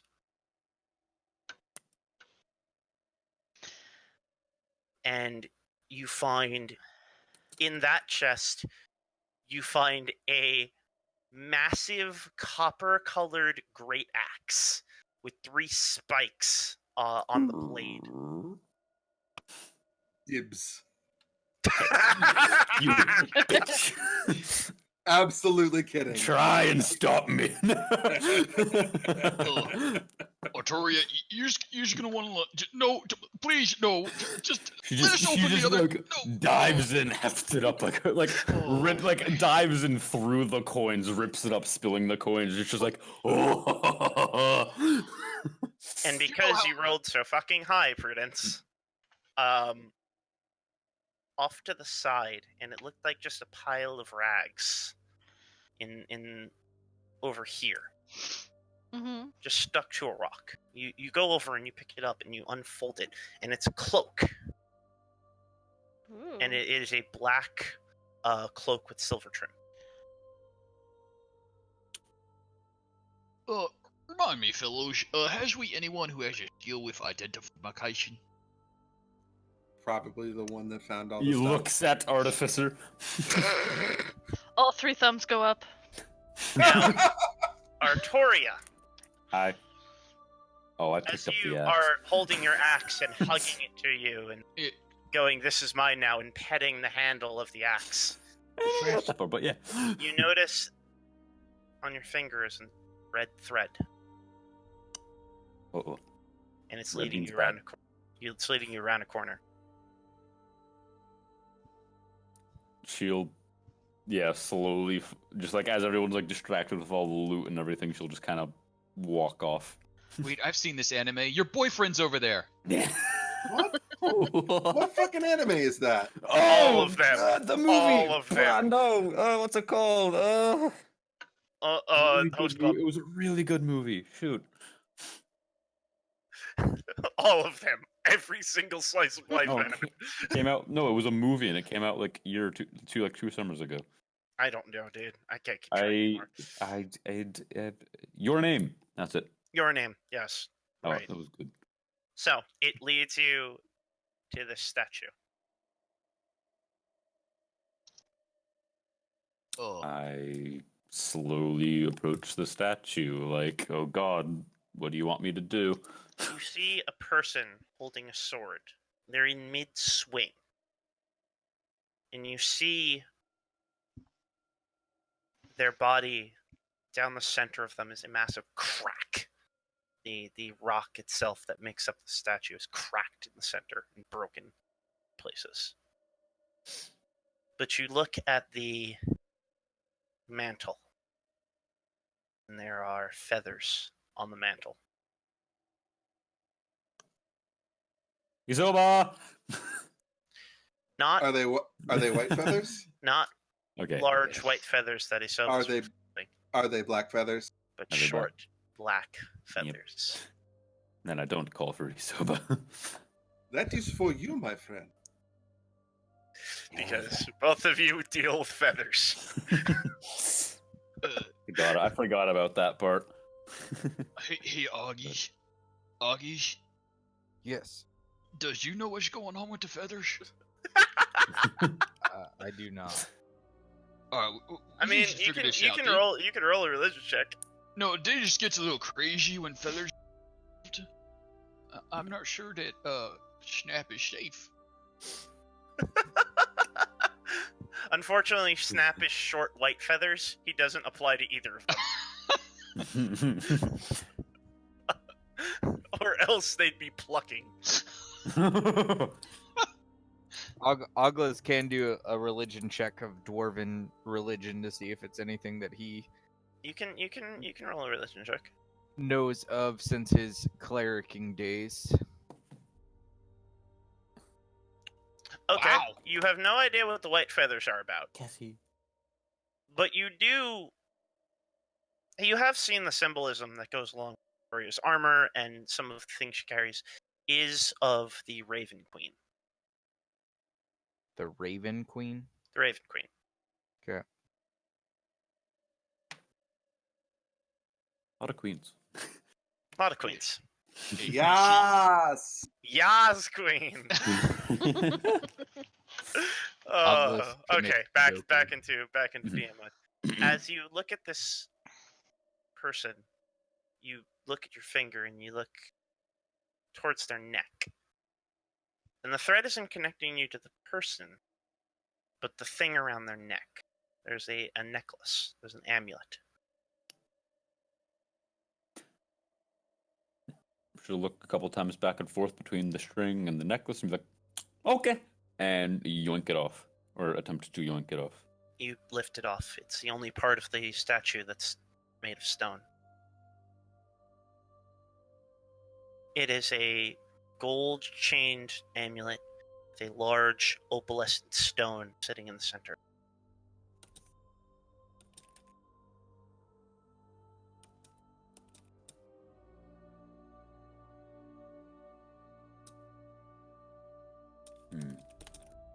She'll just kind of look it over. See if there's anything other than like if there's like a small like feather or any sort of insignia on it. That would be like on the back of the amulet is a symbol of a raven's head. Mm-hmm.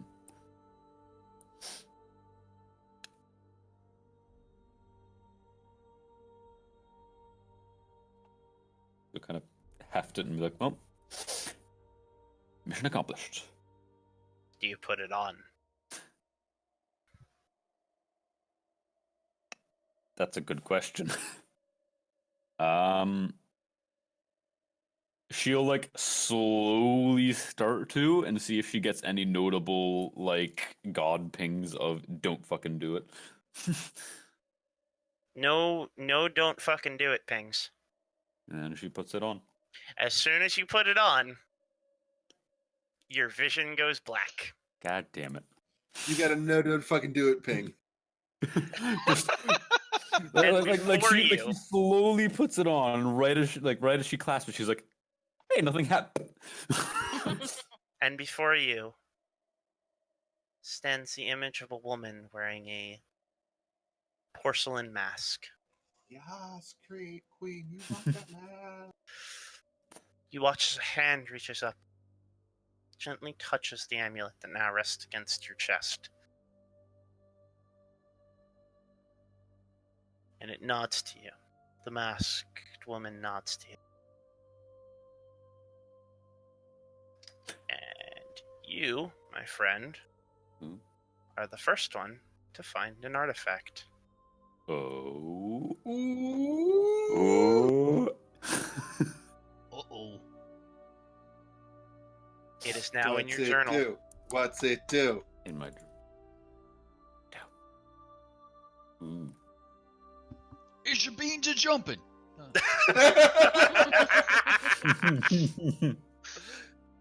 And you particularly, Payton, might remember this piece. I do.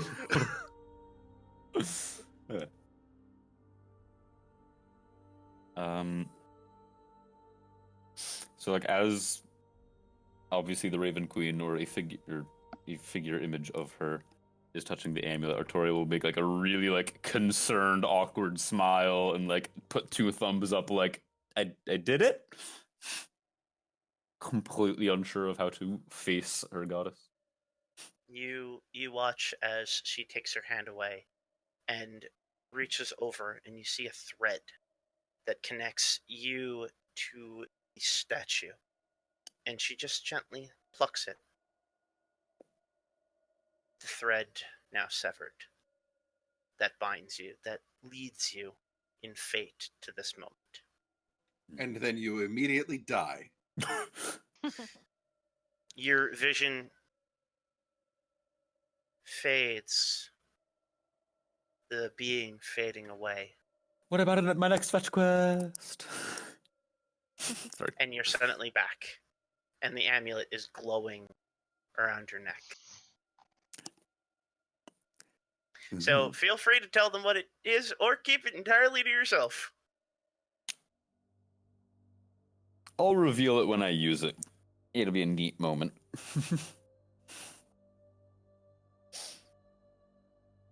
But you now bear the amulet of the Wanderer.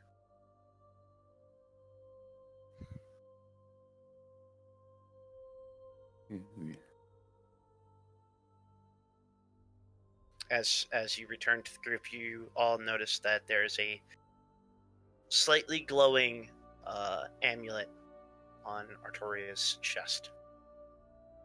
Hey Artoria, Yes, Rogue. you has a little something right about there. Yes, Rogue. Now, that I does take know. one of your attunement slots. Keep that in mind. Gotcha. I figured. Did you have Numero that? uno. Did you have that before you went over there? Nope. Does you maybe wants to have the nice artificer look at that for you? Don't worry about it. You know you It's said all under that, control. but then you took up a big axe with spikes. I'm a paladin, remember? Yeah. So is the dog. Casey, I have something for you. Okay. It is posted. Oh god. Yes, I saw this earlier. Yes. That's fine. Very nice. The oath of the goodest boy. I shall train paladin ways. I have Convince me. posted this Convince Twitch me why chat I should for let you. watching us. Who has the silver to spend? Who has the silver to spend? Level I'm him up. pretty sure we just got the silver necessary to spend. We have some money. I am adding money at the moment. I will have It's on the Twitch stream. You smite. That kind of silver. You would smite liches for head scritches. Oh, nice. Perhaps, Miss Prudence, you could check out these other things, and see if there is mechanical, arcana magic. What's that word? Enchanted. Well, yeah, that too. So she'll sit and cast identify a bunch of times as a ritual.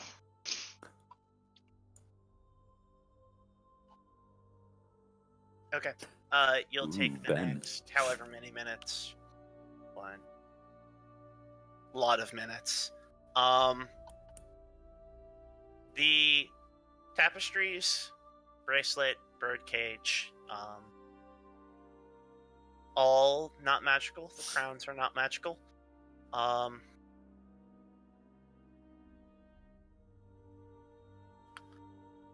The ring, scale mail armor,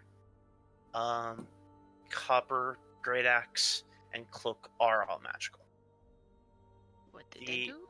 ring is a ring of animal influence. Ooh. The scale mail armor is lightning resistant scale mail. The axe is a giant slayer great axe. And the cloak is the cloak of the bat.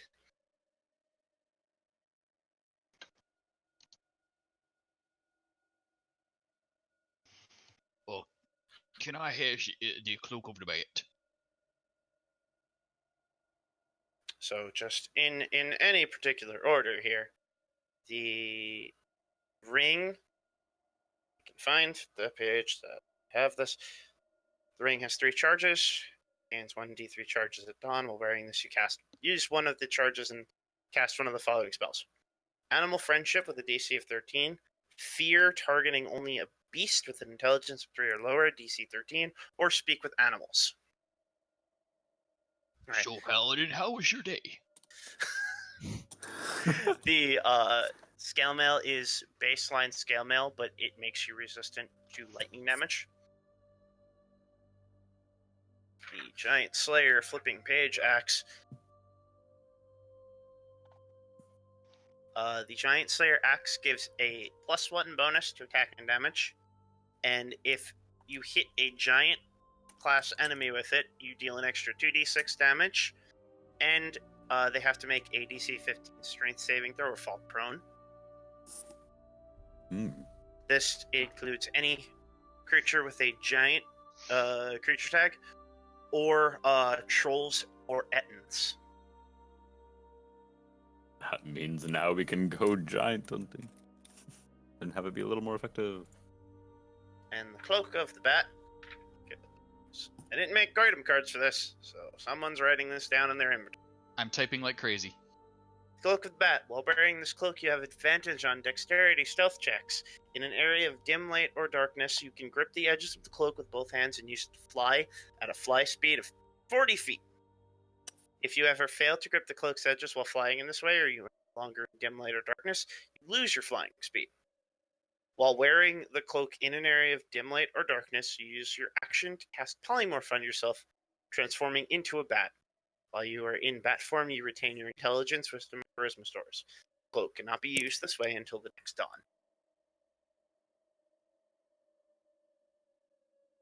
Requires attunement.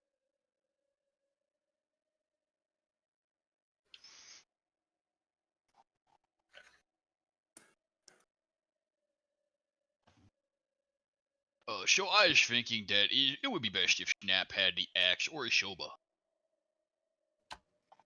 Isoba cannot have the axe. Well, sure, I could just take it from... Why am I talking about myself in the third person? I cannot have the axe. This is what happens when Rogue's around. Hey, Rogue does not refer to himself in the third person. Yes, but he messes with other people until they do. GM, did you get my whisper? Did I get a whisper? You did get a whisper.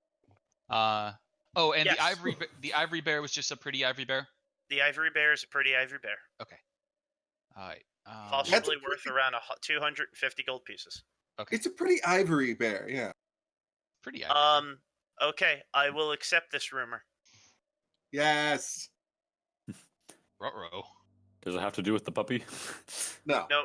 There's nothing to do Alright, with then. In that case. No. He said, clicking start a rumor. Oh, nah. I've got some silver saved up, boy. Items for subscribers only? No! Gotta subscribe! Get Twitch Prime! I have Twitch Prime. What? Wait. And you're not subscribed? So, One of my shouldn't- friends I who's shouldn't just do starting this. up. Wait. I shouldn't he do won't this. know. I'm the DM and I shouldn't influence my own campaign. What's that? I just did it anyway. Oh. Hey! I mean, a level 1 paladin isn't going to be super useful, so I'm going to redeem my... I just also subscribed, so I mean... So Paladin is now a Paladin. Also, like, Paladin, is you putting on weight? You feel like a little musculature. I now have to make a sheet for Paladin. Well, he's got a mastiff sheet, but I didn't make him a paladin sheet. It's just a puppy. Was just a puppy. He's a good boy, Paladin. He's a goodest boy. Yes. I would like you to meet my new pet. I named it Ancient Gold Dragon. Just hoping.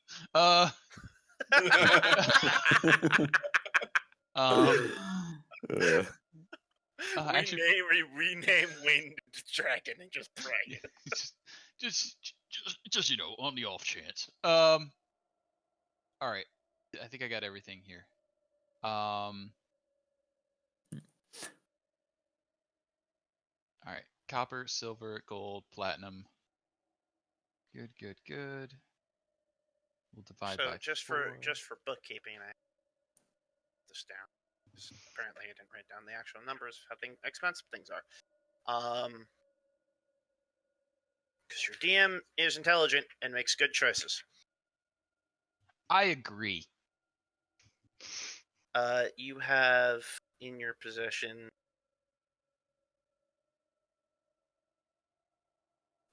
all of those art pieces you have are worth about 250 gold each. 250 gold each. That you can possibly pawn off in a town. Okay. No, we're gonna hang those up. Or do that. On our horse. We don't have a base of operations yet.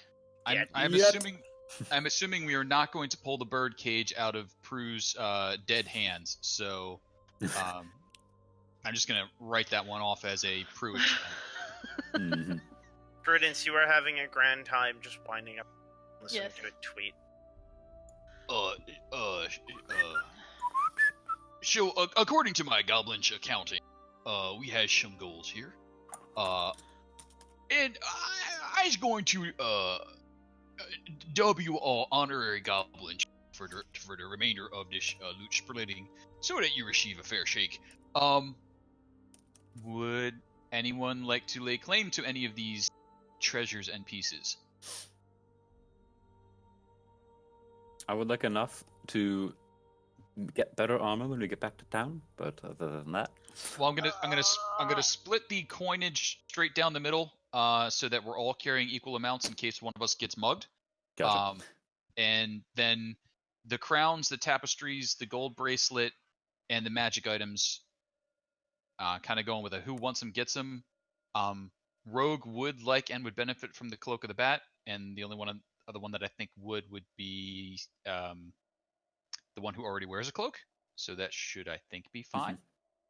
I would like to click read on that cloak of the bat. That could having a fucking warlock in the air going brah, and firing. Keep in mind, the cloak of the bat. You cannot take your both hands off the cloak. Oh, fine. He can make this like a magic component with his mouth. Just go. Brah. No, to cast you have to have a free hand, and if you let go of the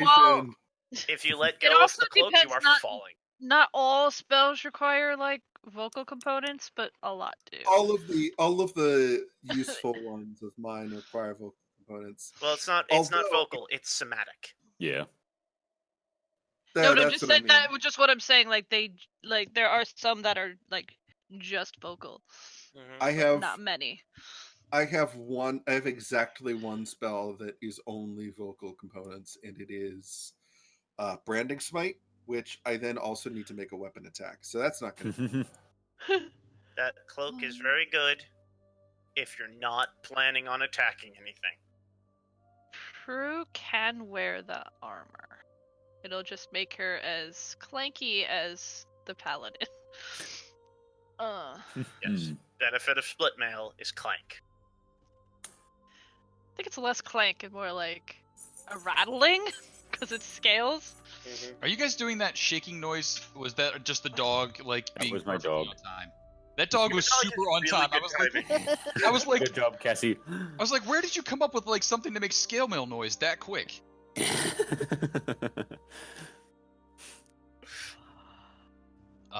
So scale mail to Prue, giant axe to Artoria. Isoba, do you want the cloak? It would only be good for positioning. You may want to hold off on assigning the cloak until you have our rogue back. Yeah. I have a strange feeling the bird that can't fly may want the cloak to fly speed. No, we're not giving it to them. That would anger gods. We're not angry gods. If the bird that can't fly wants the cloak, because technically he might not want the cloak simply because that will make him worse on stealth checks. It has the same effect as the cloak of Elvenkind in terms of stealth. It has. But it doesn't have the. It doesn't have the disadvantage, but it still has the advantage on stealth. But also, the cloak of the back looks like it only can be used in dim light or darkness instead of just any light. The stealths all the time. It stealths all the time. It's just the fly speed and the polymorph that is affected by dim. Oh, okay. So you may want to have a conversation about the cloak when the rogue is here. Yep. Yeah. If the rogue wants the cloak, Isoba will happily take the cloak of Elvenkind. You can only have one cloak on at once, so. You got. And then the last one would be the animal influence ring. I'd say Obelisk, but he'd already do that. It would just make it a little bit better, but Obelisk isn't. I never went into the room of the loot. I'm just standing outside. Obelisk doesn't care too much for material objects. He just likes natural stuff. Can I do something thematic with it? Can I give it to Artoria so Artoria can train the puppy? That's adorable. I just feel like that's the reason if we're going to do that. So You certainly can do this. like Artoria, like, is that okay? You hand off the ring to her, and just this overwhelming sense of, I must train Paladin to be a Paladin. The name must make sense. I will make it so. Okay. In your down times at night, you will train Paladin how to smite. Yes. Artoria, The important thing is he now has proficiency in heavy armor. Artoria, what is you doing? Artoria, Don't worry. He shouldn't wield a sword, Artoria. Artoria just puts her longsword in his mouth. I just want to point out that if you want to make Sif, this is how we make Sif. Yes. We should have. I need you to roll hit. I need you to add hit points to Paladin. We should have armor made for Paladin out of like the Gorgon metal that we got. Oh, that's an idea. Well, Paladin already wears hide armor, so he does have barding. Well, he wears hide barding at the moment. I don't remember what the Gorgon armor was good for. It makes you resistant to petrification. Oh, that. Sorry. I mean, certainly wouldn't hurt him, but Would it be? It would be hide armor, sort of, right? To make out of the Gorgon pieces? That would be considered hide. Oh no, that's considered plate. That's why Artoria's excited. Those are big chunks of organic metal. So you'd be making full plate for the puppy. Mm-hmm. We definitely have enough of the chunks to make 1.5 sets of armor. That's fine. You have enough chunks to make one full set of armor. Damn it. We'll have to get more chunks on the way back. Sure, the we're carcass is not- still there. Yeah, we did sort of agree to not chop up Her Majesty's pit. I mean, we could check in with her, see if she like harvests them every once in a while, or if one has died of old age. Oh, I'm sure she wouldn't want us to waste. Yeah, no, that's probably a terrible idea. Yeah, she's like Native American with a bison. So, all right. So it is all divvied up then.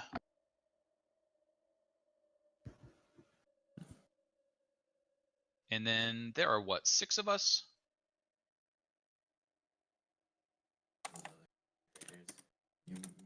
was the ring of what? Sorry, ring of animal. Influence. Animal influence. Yep. Nice. So that makes 20. Congratulations, guys! You talked your way into a horde. Ba-da-da-da. I'd been thinking all about strategies, like, alright, so, like, we're gonna surprise her with, like, a command to turn around, and then somebody can tackle her until Artoria has another turn to be the actual tackle. And then she said the thing that was, like, almost identical to Artoria's background, and I was like, oh. So... There was a lot of ways that fight could have gone. I was half expecting you guys to just start stealthing towards it. Also, I'm realizing my username in Discord is Artoria. There is no R. Ah!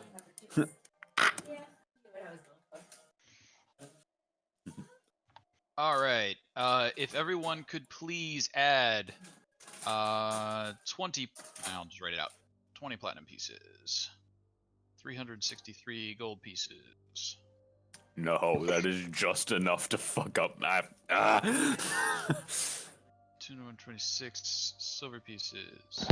What was that? 11 copper pieces. Hold on. Get mad at me. I was typing it. So 20 PP, 363, 226, and 11.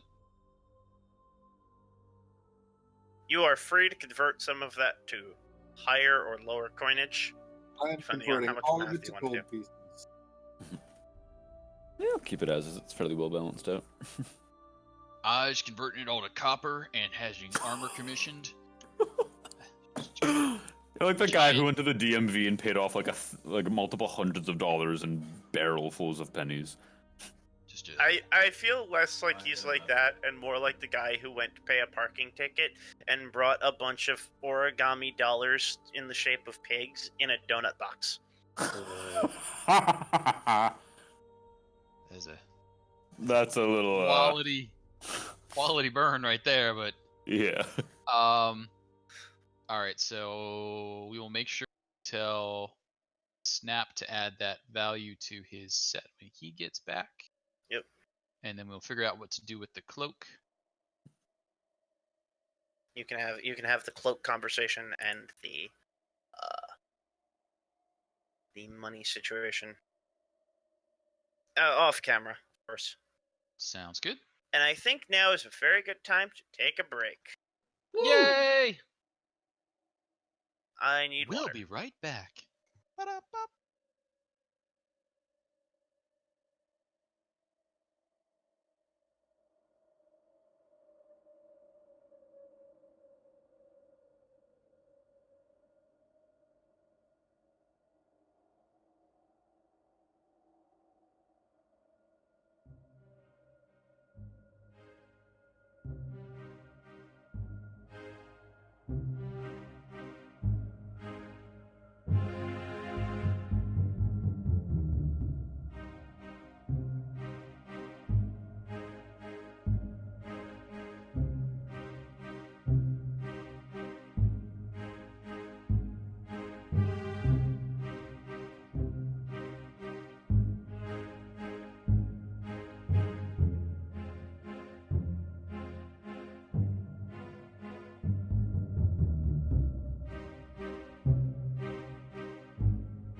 give him dueling and just attach knives to his paws.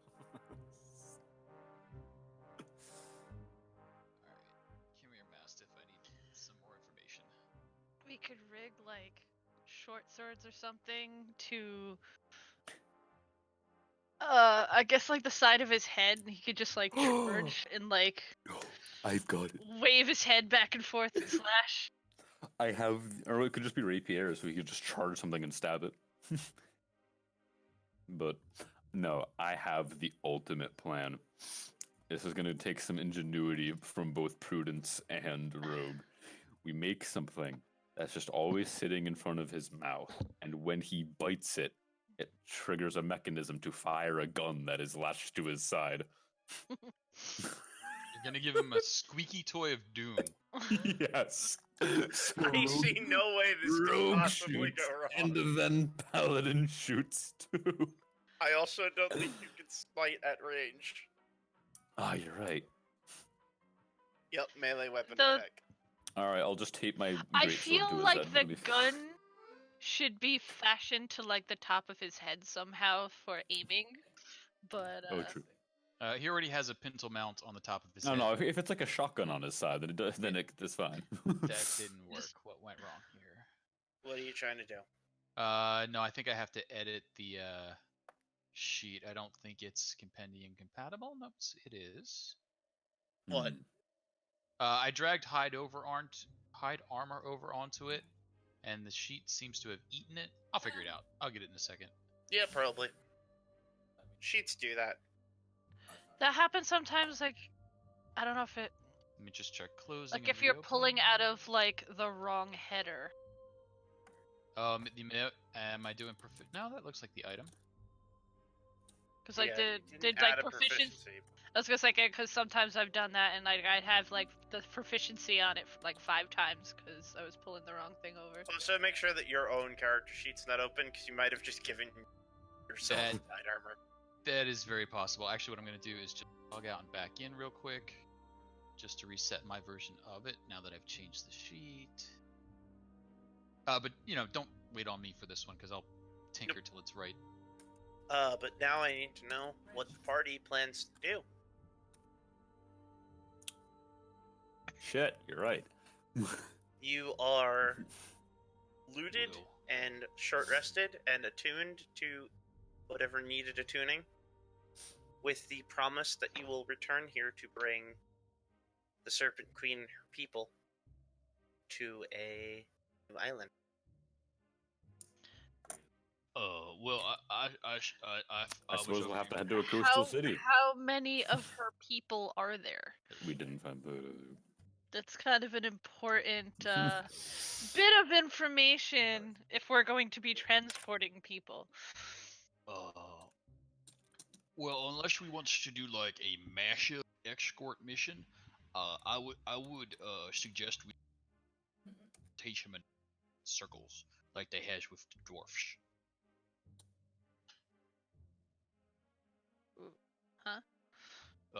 Like the dwarfs had, where we stepped in one spot and then we threw up a place and landed in somewhere else. Oh.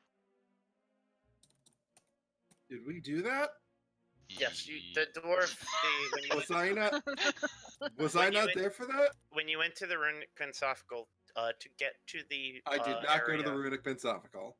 To get to the area in which the Grimstone were, you had to go through a teleportation circle. Yeah. Okay. Prudence isn't that one of them archimanagical things? I don't know how to do that. Well, I might be able to figure it out eventually, but I don't have any idea how that works. But this may be more difficult than I expected then. I suppose if we get a really big boat. Oh, I also forgot to mention something. Now that you're short rested, you're all level 6. Oh! Ooh. Oh, that Now does I've got it. so much more to do. Jeez. But But I can- Wait, if we leveled up, does Paladin now hit level 2 instead of level 1? Paladin hit level 1. Damn it. I'm trying. It's level 6. What? no, I can make an extra thing. Do I get at level 6? Aura of protection. You all defeated a boss. Technically. Sort of. Passively. There are multiple ways to kill it to beat an enemy. You guys made a choice.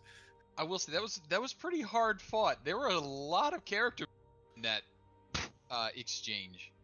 I will be real. I was walking into that going, they could definitely charisma their way through this. There's no chance in hell the two religious people will walk out of this without a bloodbath. But then you, told us to, though. Because there was a full moment where I thought Isoba was just going to shoot. Yeah, I think it got more reinforced than told, because you definitely held back 3 times. I was expecting initiative to drop. For 100%, you were building up for a Kamehameha wave. But Totally was. But then he didn't do anything yet. Are we not in combat? And I will be real with you. She was getting antsy. She was getting, as Isoba, the less Isoba was doing, more Isoba was being very quiet and very ominous, aggressive, getting ominous and aggressive. The more she was just thinking, I should just kill them all. So now do we continue on to the place whose name has just left my mind, Ederforman? Good enough. Mardar. Evandar? Evandar, Yeah, thank you. that's the one. Common is such a dumb language. Yes. Shall we continue over to Evandar to hear all the stories about how awful she is? Now that we've made arrangements. So, to the diabolic. You do remember she said that her head is on a bounty board somewhere. That's the thing, though. We can always take the bounty, and then nobody else has the bounty to go after her. I don't think that's how those work. Shut up! Negative intelligence, remember. You just pull down that one piece of paper and everything's forgiven. Yes. We can just come back and fuck her up. I mean, true. No, Artoria will not. But onwards to Evandar? Yeah. As we might as well continue our route. You do have essences and pieces of monster. You're right! It'll spoil, we gotta go back. Well, you didn't take anything that would split. Yeah. Wait, one of you took the gland of the, Yes. Yeah, that'll spoil. Was there... I think we had asked about the towns, but didn't get a whole lot of detail. Is there a market enough in Evandar that we could sell / use that thing, or should we be hot-footing it back to Dimlodar? Evandar is a pretty happening trade spot, just based on location being the closest thing to Rivercross. Yep. I mean, is it still, though? Well, if nothing, the military would be resupplying from there, so... Oh, that's true. I would think that would be... weren't they... Wasn't the military, For the record, the wasn't military there, a big military camp there? Here. Yeah. Oh, yeah. Oh, let's go to Evandar. So you were about a day, maybe a day and a half from Evandar. No, that was definitely a trip. Oh, because they were this is the easy way. But y'all what's that shit gonna spoil, though? Normal meat and stuff, even outside of, in the warm air of someone's backpack, doesn't last very long. And this is full of a fluid that turns things into stone. So, I have a feeling it won't last very long. So, a real world, that's a couple hours. I mean, we wrapped it talking? You think you have a week where you have to start seriously considering whether or not it's worth keeping. Okay. There's a certain quality of magic, especially to those creatures, but even that has its limitations. Does anyone have prestidigitation? They could just chill it. Nope. I have spare the dying. Will that do anything? Yes, It's well 100%. beyond sparing. I know. I'm just making a joke. I can give it a shield of faith or compel it to duel me. Artoria walks up Fight and compels duel. The sack blows petrification gas on her.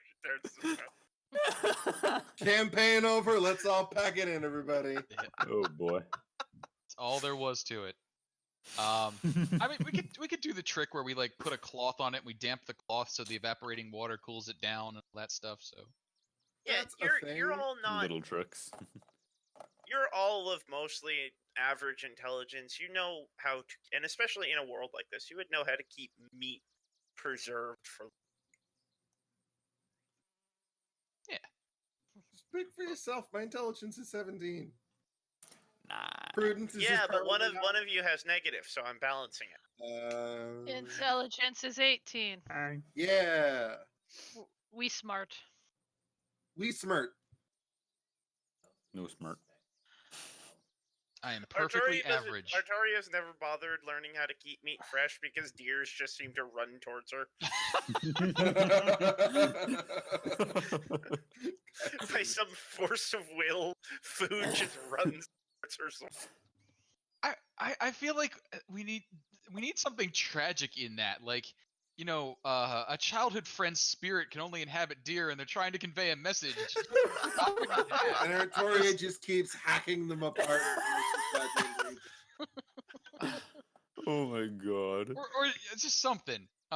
It's just, if you ever seen Somebody that spread a image, rumor.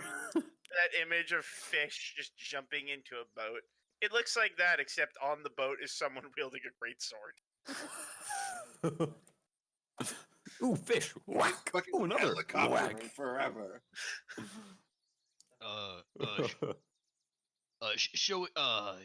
Is we seeing any more tracks? Avoiding those which seem cloven and bovine. You do see quite a few cloven hoof prints around here. Is there any other sort of tracks? There are many different kinds of tracks around these ruins. Oh, look, there's your bunny rabbit. Humanoid, serpentine, cloven. Not very strong leaders. You actually roll a history check, everyone. Oh, our history Wrong or button. no, history. Prudence continues to be the source of infinite knowledge. That should be an 11. Hey, I got the last good history check. He did. How dare you? He found a home for them. But Prudence continues to just defy my expectation. Yes, of course. Yeah, but you know, Isoba, all you really did was like, all right, what has a serpent name on the map? And just What started has looking the off like, DM forgot that I he didn't already do made that. I didn't do that. Zach did that. I That's know. Zach's fault for thematically appropriate islanding. You know the worst part is it's named that because it looks like teeth. It looks like serpent fang. The island chain looks like serpent fangs. That's why it's the Serpent Isles. And I made that before I ever made this character. Like years ago, I didn't think of that until after you said it. That's okay. Seemed to be. All right. You do know, Prudence, that as you look at the tracks, you know that some, and you remember the Serpentine mentioning that her people are called the Yanti. And you do know that while certain members of the Yanti are humanoid, some have grown snake bits, including and not limited to their legs becoming giant tails. Transporting them is going to be an issue. Mm,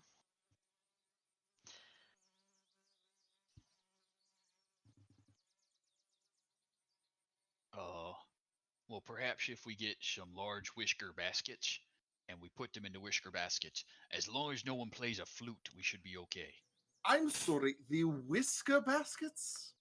Yes, whisker baskets. For fuck's sake, Casey, you can't keep doing this to me.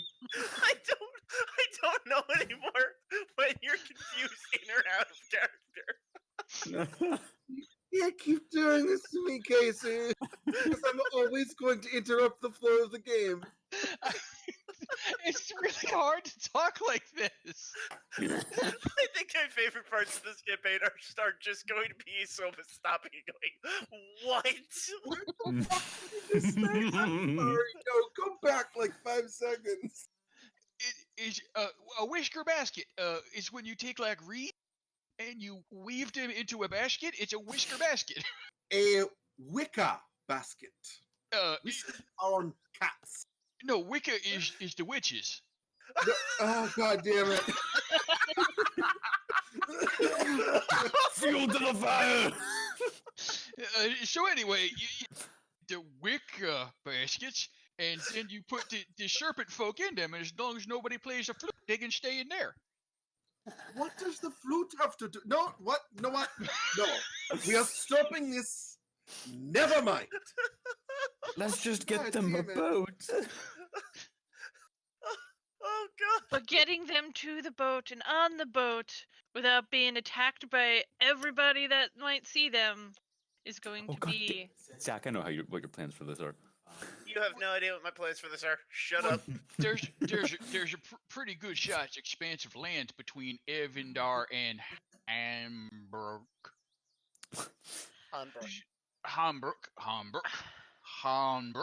There's a pretty good expanse of land between them. And I'm sure we could, in the cover of night, sneak a few serpent folk across to a waiting ship. Where...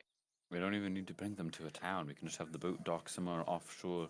Well, yeah, just what I'm between the saying. towns and use rowboats. We just like get commission a boat to hang out like in this area here. He points at the map, right about there, and then we just have them like slither across the road, and then they all get on the boat. The only maybe matter we need is finding a boat. Sure. we still might don't know need... how many there are. We need to ask. Me too. Does anyone has the talking to other people's heads trick? It's a matter of she's not. You know what? I got this. No! I'm not actually gonna yell. I'm not actually gonna yell. Yeah, but she's I've just done gonna it in the get past, but I've learned my lesson. she's gonna get tackled anyway because she's done it in the past. Yeah, Artoria goes to just like absolutely shout as loud as possible. And Prudence has half the new armor on and just leaps to stop. I was gonna call her. Well, It was the only obvious solution. Well, is there still that glowy stone around? Going out there and asking her a question if she's still around. There is, in fact, that glowy stone around. Politely. I trot over and I go to pick up the stone and bring it back. Yeah, trust me, she's a queen. I've dealt with noble people before, and they're all assholes. You're supposed to be. You realize I lived with them for multiple months, and I'm Then the you person know that what I escorted the mean. princess. Then you know exactly what I mean. I know exactly what you mean. Please, can Rogue be carrying the stone back just as that's being said? Please let this be a stone that's always on. Unfortunately, to get the stone out meant a little bit of digging because it buried in the ground.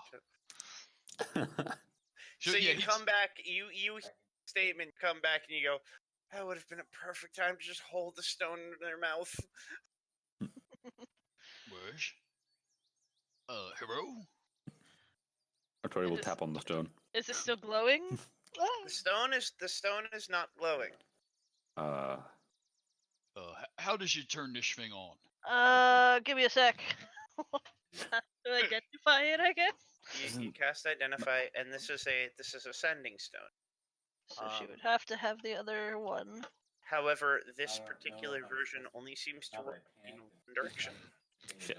And the enchantment on this end of it seems to be for amplification. Amplification. It's meant to make her voice louder as people approach. Perfect. So far away. Well, that is disappointing. And then he goes back over, puts the stone back. Artoria takes the stone like, Being loud is exactly what I need to get her attention right now. You can't use it. You don't have the other stone. It's useless. Then I will just shout as previously planned.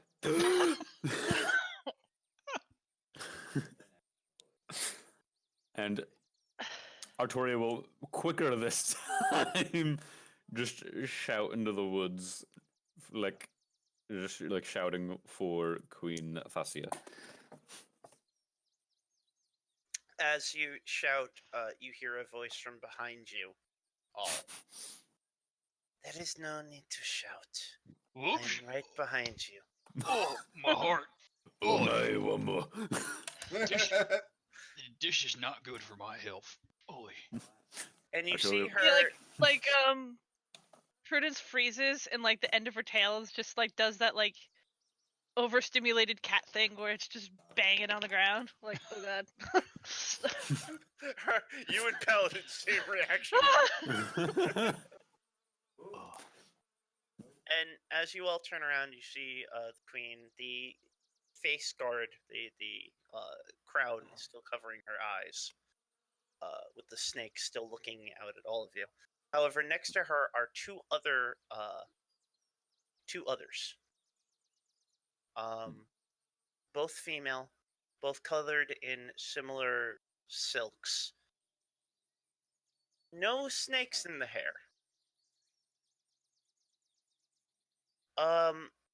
They look to be human, but as your eyes fix on their image, their eyes are not round. They have long slits for pupils.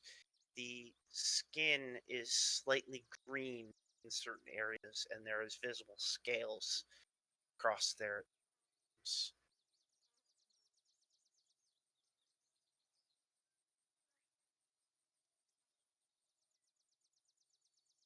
These appear to be Yanti. Artoria, I think you're supposed to say something. Yes, there you are. We did have some questions regarding the deal we made, just in the matter of if you would wish to... Number 53. Oh god, I thought you were about to say 1,000. 53 is a very manageable number. Artoria, at some point, we're gonna have a little. If they numbered 53,000, they would own this area. Listen, I'm not good with the numbers, okay? It's okay. I'm a general. I know these things. I'll explain to you. It's part of the goblin maths. I'll trust you. Unfortunately, my Famous people- last words, I'll trust you to rogue. Unfortunately, the hunting of my people has left our numbers to stay thinned. No. We'll do everything in our power to make certain that they are no longer thinned as prejudicedly as they have been. I would appreciate it as such. Do not worry, my warriors can stay behind and defend our home while you move the more delicate. And she motions her hands to one of the females beside her. Are taken across the sea first.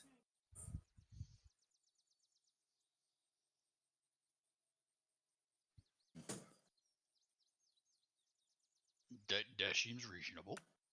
Though you may wish to make sure you have some forces available to calm whatever troubles you might find across the sea. But yeah, Her hand reaches out and she motions to you all, her forces. oh boy, about that generalship.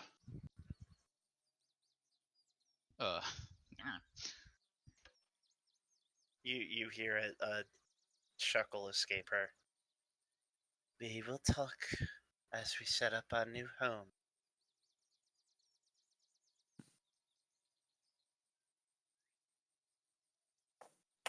So 50 free.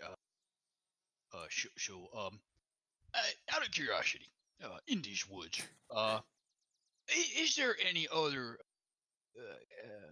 animals that you consider pet-like? As there is some value in. The Gorgon we breed from bulls that we buy from people of Evandar. Some of my kin are rather good at infiltration. There's also the basilisks that live further west of us. They tend to come in and out from the mountains. They are less controllable if you are looking for things to hunt.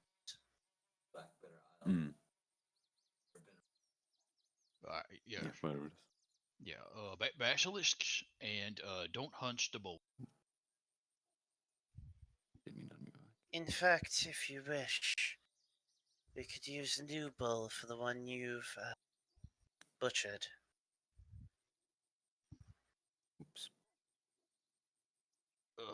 I feel that could be arranged.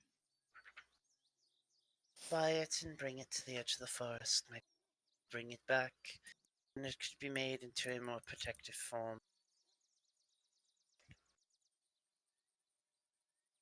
Certainly. Is you aware that a lucrative trade could be made by making such bowls and then reselling them? When we are in a position where humanity kill us upon sight, perhaps we will be interested in making such deals. But until then, we will keep that for ourselves and use them as guards that can't be turned against us. Oh, that seems fair. Come along, Paladin. Paladin, come on, Paladin. What is you doing? Paladin, no, you can't read. Yet. My lessons haven't started. What's with this weird kneeling you keep doing? It's excuse me, Your Majesty. Would you give my mount here leave to leave? He seems to be a little bit of a stickler all of a sudden. She bows her head to the Mastiff, and the Mastiff bows his head back and turns and starts walking towards the town. You has been spending too much time with Artoria.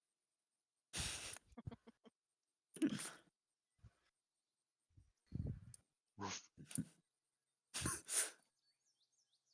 Single bork. A single bork. A single bork in the night. And the queen and her two handmaidens begin to disappear back into the woods.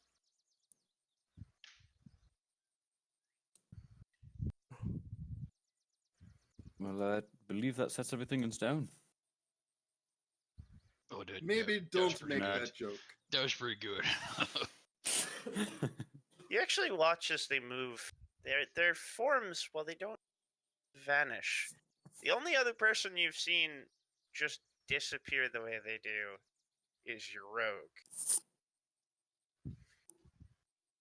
Sneaky beaky like.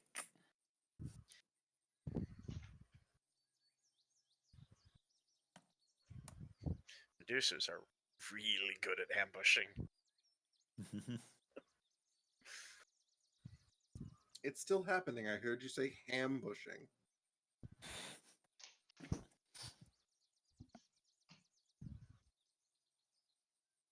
I don't think we've discovered that plant yet. Oh, the ambush? The ambush? Leave a pig in the middle of a road and then ambush whatever tries to eat it. Oh, yeah, that's a ambush, for sure.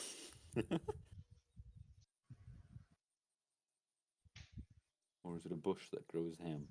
So, you all proceed. It is... By now, it is getting close to sunset, but you all take the next couple of hours to start heading towards Evandar. And for the sake of time and not wanting to go through every single day of travel, you travel through the forest for the better part of 2 days. And finally, you arrive at the edge of the forest near a gated, walled-off town of Evandar. The sun strikes your face unblocked by the canopy that was over your head for some time now. And it feels very good to be out. Praise the sun.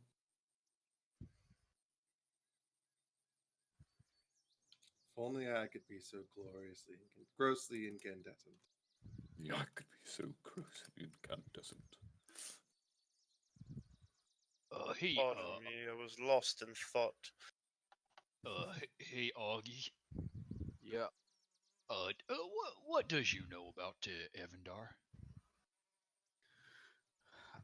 From what I was able to glean from the stones in the forest there, it was once a bigger place than what it is now, but is a very old place.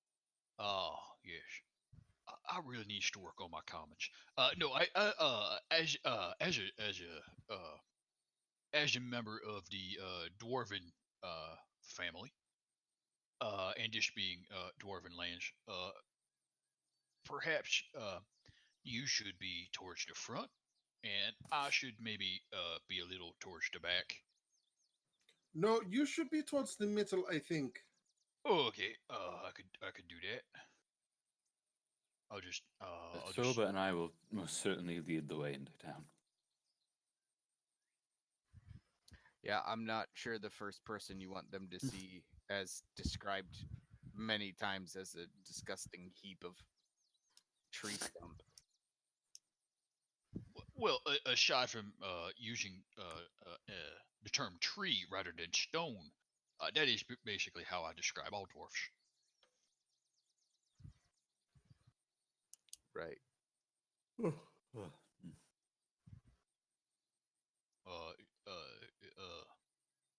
So what do we see as we approach? So, as you approach from the forest, you see a large porkless gate that is currently closed. Standing atop the wall on either side is a guard dressed in armor. One is dwarven, tell by the beard. The other seems to be human or elf, you can't tell from quite this distance. Drow? Not drow. That's just what they He want would not you to have the think. day shift. He Oh, would yeah, not that's have fine. the Unless it was punishment. Some really sick and twisted punishment. But you hear one of them call down, "Oi! What are you doing coming from the forest there? I remember seeing you go in. We went in the other side. You crossed the fucking forest. Went Damn." on a hunting expedition.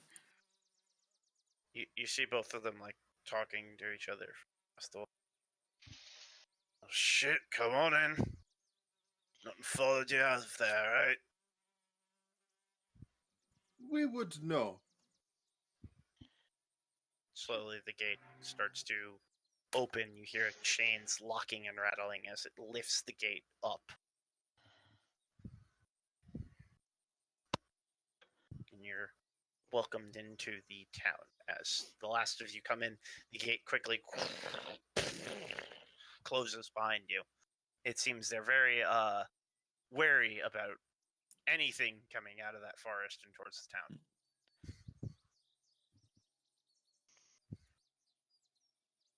Inside, you see a bustling town. You see various carts moving around from shop to shop and people walking upon their way. You smell a strong breeze carrying salt through the air, and you hear the ringing of bells from the harbor just across this somewhat large and busy town. As you walk down the streets, you can hear from tents set up, barkers of dwarvish human origin selling fruit or fish or meat.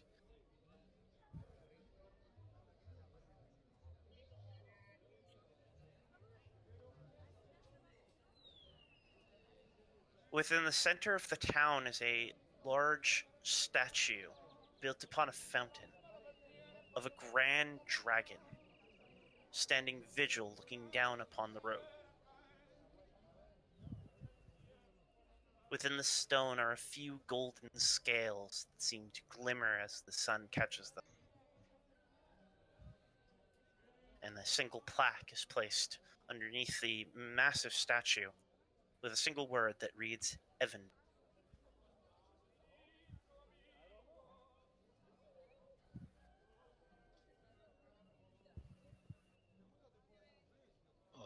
Is that the name of the dragons? He asks Artoria. He goes a big old shrug. This is my first venture into the southern continent. Oh, I figured that was like a standard thing to... Okay.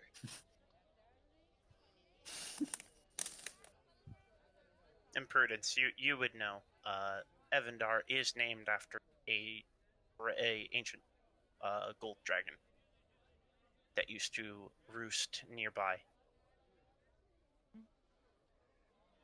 Oh yeah, we can sell those tapestries. You think that they might have come from here? Good news. I wrapped the tapestries art side in, so they just look like rugs.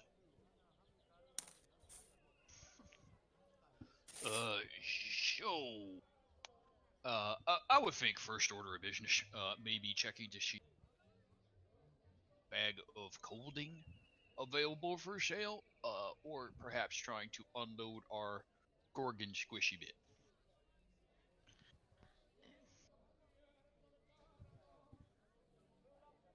Anything that's rotting in my bag right now, we should get rid of as soon as possible. That would be nice. Well, yes. Thought that was I should. So you're looking for a place to unload? Yes. Yeah. Okay. Someone roll an investigation check. Do I have one of those? I do. Woo! Okay, 23. Very easily. Asking a couple questions to some nearby guards, they point you to a curio shop called Carrie's Curios.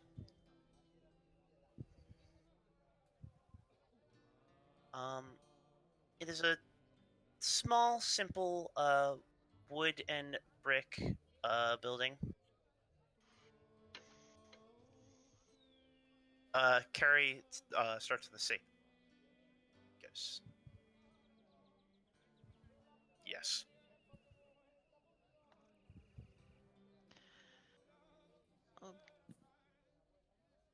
What time did we show up? Right now it's about 2 in the afternoon. Okay. Steps inside. Hello. You walk inside to the smell of burning incense and a bit of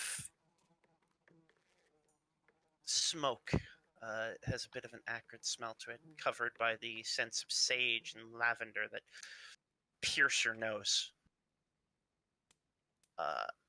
Inside, behind a stall, is a young human woman dressed in blue and purple robes, long blonde hair that trails down her shoulder, and down to about her mid-back.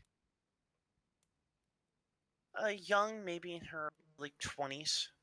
She looks up from a book she's reading, taking notes into, and smiles. Ah, yes, welcome. What can I do for you? Are you Carrie by any chance? I am Enchanter Carrie. And she does a very gracious bow towards you all. So, I always imagine like the bag of holding, you plop it down and you do the whole like Mary Poppins thing where you kind of like stick yourself halfway in to pull something out. So she's gonna go in there and like reach her arm in and pull out the like wrapped up Gorgon, bloody Gorgon organ and just sort of plop it. The bloody Gorgon organ. Got it. You watch as her face goes from this happy smile to this kind of grossed out frown as you slap what is a bloody, nasty mess onto her counter. Well, it's wrapped up in stuff. Hi, nice to meet you.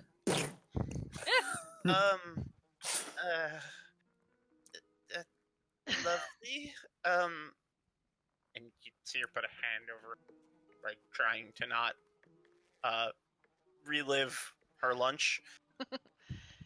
We got this from a Gorgon. It's got petrification abilities to it. Right, yes, they come out of the woods, if I'm not mistaken. People tend to go missing when they hunt them. You slayed one of them. Couple of them. Are you looking for something made with this, or just getting rid of it? Money would be nice. Wait, what can't you make with it? I would need to test, but there are a few items that, when infused with the essence of such a beast, especially from its land, can bear its ability to stone creatures.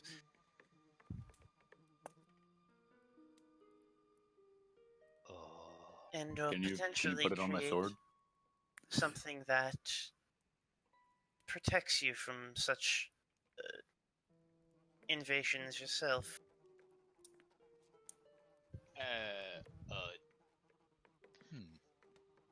Rogue sort of looks around. I suspect that we is more of the aggressive type. Tell me more about this turning others to stone. And as you look around, Rogue, notice that there are several shelves stocked with glass vials and rolled up pieces of paper, as well as a couple of shelves that have display cases set amongst them.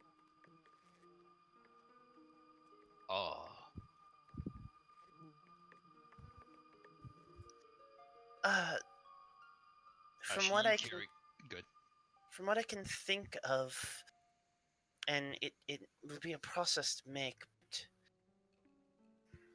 from what I know of this creature, you can infuse a weapon that once a day bears a particular kind of poison that a creature of a low constitution may not be able to resist and begin the process of petrifying.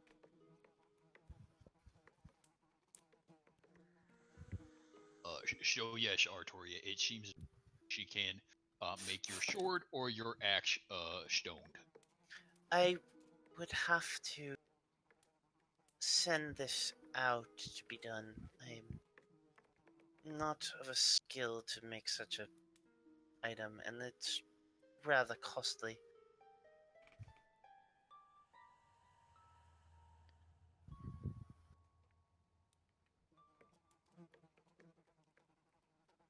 you'd be looking at.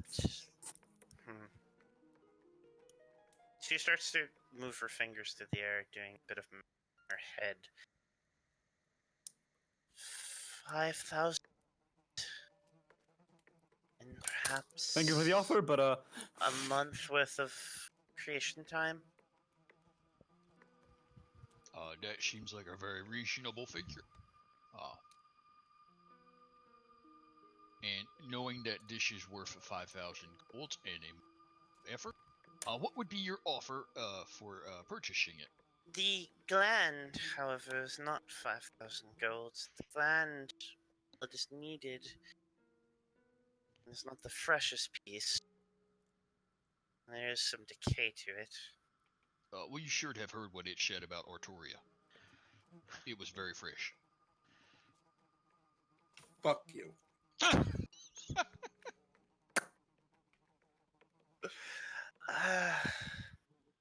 I would put this at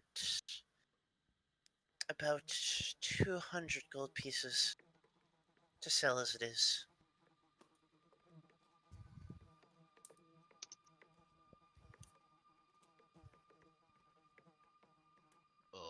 Prudence?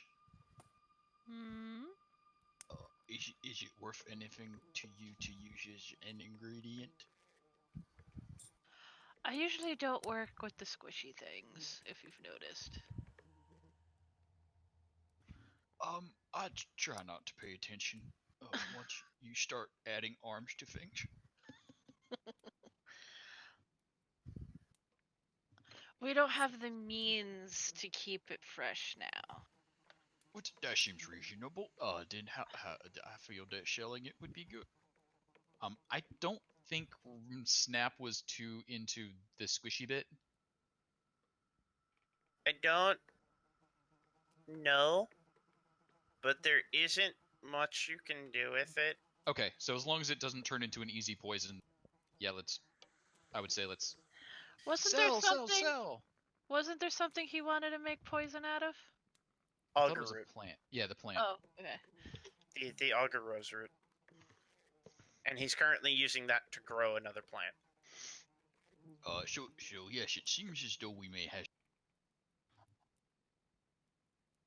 Yeah, the process of turning the gland into poison is also a process, one that costs a lot of money.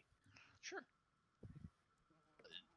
Does you happen to have one of the bags to keep things fresher? A bag of colding? No. I'm afraid I don't. I've only recently set up this shop. We do have a bag of holding for sale. And she motions to one of the closed glass blade cases.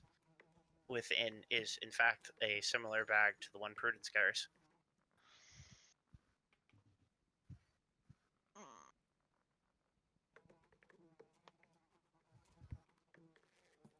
Prudence, I don't know how much one of them is worth. There's a small tag on the display case, and it reads off as 500 gold. I mean, if you want to buy another one. Well, I actually like making you carry the stuff.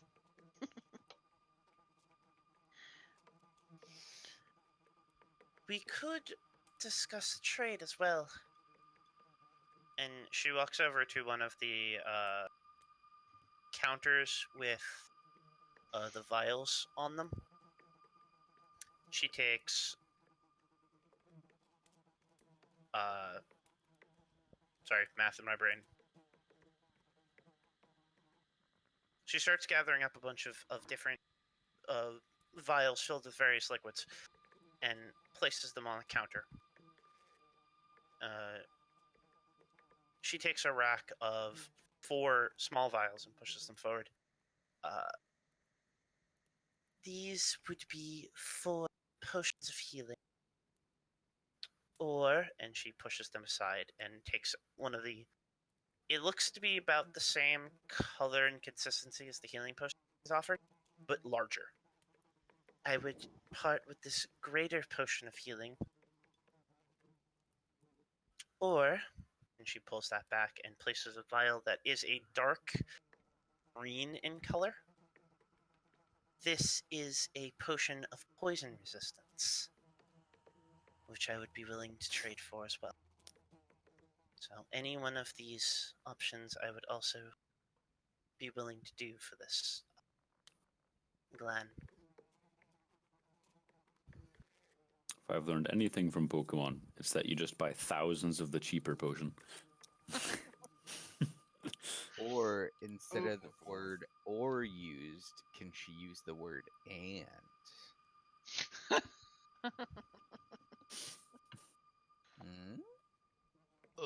That's excellent negotiation, Augie. I think you should be the fish man for this particular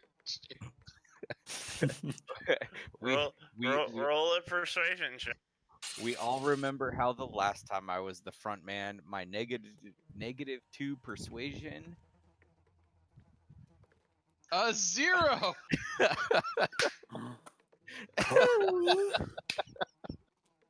Wow. He's as charismatic as I am dexterous. One of my mushrooms and boils just start like pussing out as I go. She pulls back as the mushroom starts speaking to her. Then realize there's dwarf underneath it. No, the trades I offer, the ones I can offer, all of these equivalent in gold price to what I was offering you. You seem to have something dribbling down your face. Wipe that up, please. It's okay, it happens.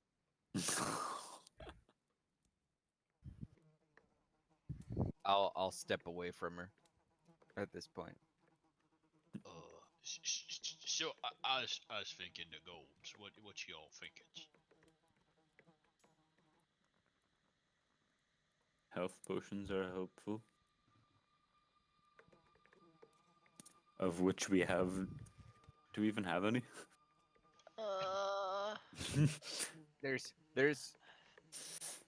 There would be less. I have one, unless. Yeah, I have one on my sheet. I believe you have the only one, as far as I know. Yeah. Right, but we have a lot of healing in the party, to be fair. Yeah. But I think health potions would be a waste. And we can always spend the gold on them later if we want to. So yeah. Let's go with the gold for now. That way you can get this thing in whatever sort of storage you has, and we may be back to buy potions. And she takes the potions back and replaces them on the shelf, and wraps up the bit and brings it to a back room. You hear some shifting and moving, where she comes back with a sack of coin, places on the counter. And Prudence, would she have just like empty vials? Yeah. She needs a bunch of those. Okay. Give me 1 second to find out how much those cost. I forget how much they cost. They're I looked them up, like but they didn't. silver each. They're like gold each. Okay. So there's a sack of 200 gold pieces. It's 20. She brings out 20 platinum and places it before you. So whoever wants to take that can take that. So it's on the party sheet at the moment. And how many vials did you want? I will get 20 because it's for the extractor thing. It's good just to have them. Okay. Got it. You get 20 vials for the extractor, so mark off 20 gold. Yep. Yeah. So we're down to 180 in our favor at the moment. I'll make them as a resource on my sheet. If you desire, I have other items. Few at the moment. I have a couple of items that may interest you, as well as several scrolls that house various spells. Isoba's eyes light up at that word. Isoba, you got a little something in your eye there. It is a fire for knowledge. Okay, you tell me what spells you're looking for. I will. That's the thing. I need ritual spells. Okay. Oh, I know where you're going with this. I want ritual spells. Okay, she has. At the moment, she has She has 3 ritual scrolls. She has Alarm, Identify, and Unseen Servant.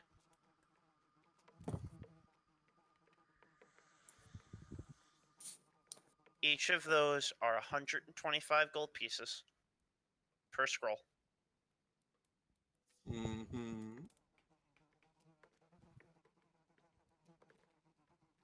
She also has, for 2nd level, she has a scroll of, oh god, what's it called? Wish. In a 2nd level wish. I can't remember what it's called. Is it augury? I don't think so. What does it do? Fuck it. This is what I get for not going directly to the list of. I'm going to list off the 2nd level ritual spells: Animal Messenger, Augury, Beast Sense, Gentle Repose, Locate Animals. Gentle Repose, that's what I was thinking of. Gentle Repose. Okay. Ooh, and how much would alternative that to one Colding be? Bag. That is 300 gold pieces.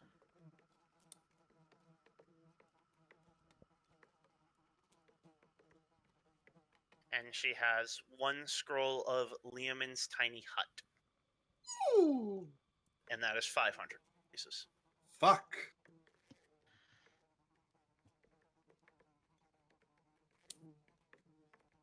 Is you okay there, Isoba? You got a little pale. No, not pale. Excited.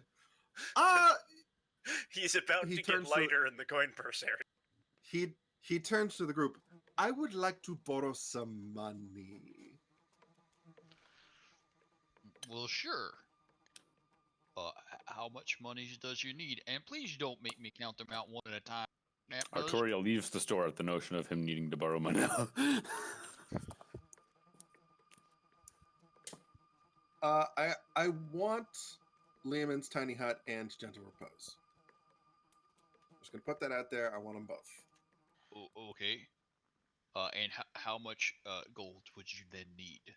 What does the tiny hut do? It makes a tiny hut for us to stay in. It's also a means- really good defense. Yeah, It means the DM Is it the doesn't thing have you to used make in you. Brand's campaign? Yeah, it means Probably. the DM doesn't have to make you roll for perception and survival every single night. It's the can just safety bubble. sleep. Yeah. It's the It safety is bubble. literally the safety.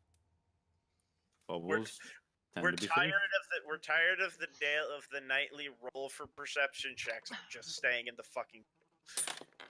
We Like, are how's 10, absolutely 9 going times to just people? stay in the fucking. How Oh, much it's going is to be boring for needed? Mr. Never Sleeps.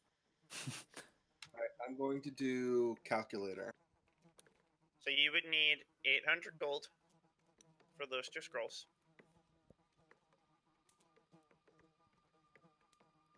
You just got several thousand.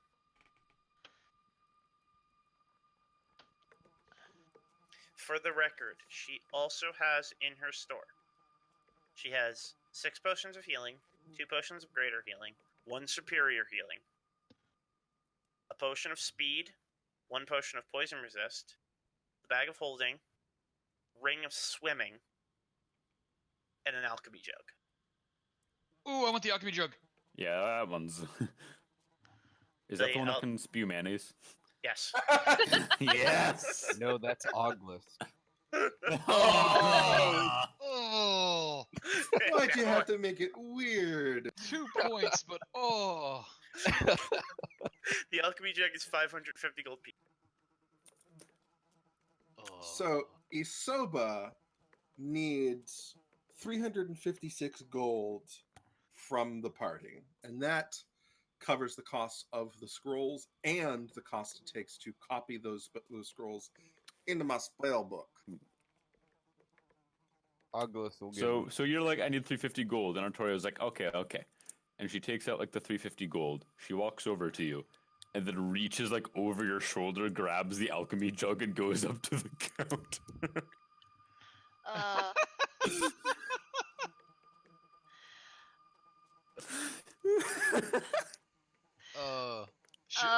Prudence will help with that. So hang on. Before we do math, there's 180 still on the table. Use that first. So out of the 350 that you need, right? I need another 176 gold. Okay. And that's using all of my own gold. Okay. First. All of my own gold first, and then the gold on the table, and then you guys' gold. I'll give 176. Well, Prudence will like we could split that between the two of us. Like she could give another 100 gold. I almost have 500 myself. So do I. So it's just like have. August doesn't use money, but you do because you have to build stuff. So. Well, if you don't use money, I could hold that for you. Well, the rule is we all carry money in case someone dies. That's the only reason why I carry it. Why did I make that rule? So I'll give Isoba 176. Excellent. Okay. You have in your possession 1 scroll of the Amazing Hut and 1 scroll of Gentle Repose. Awesome. Now I need 10.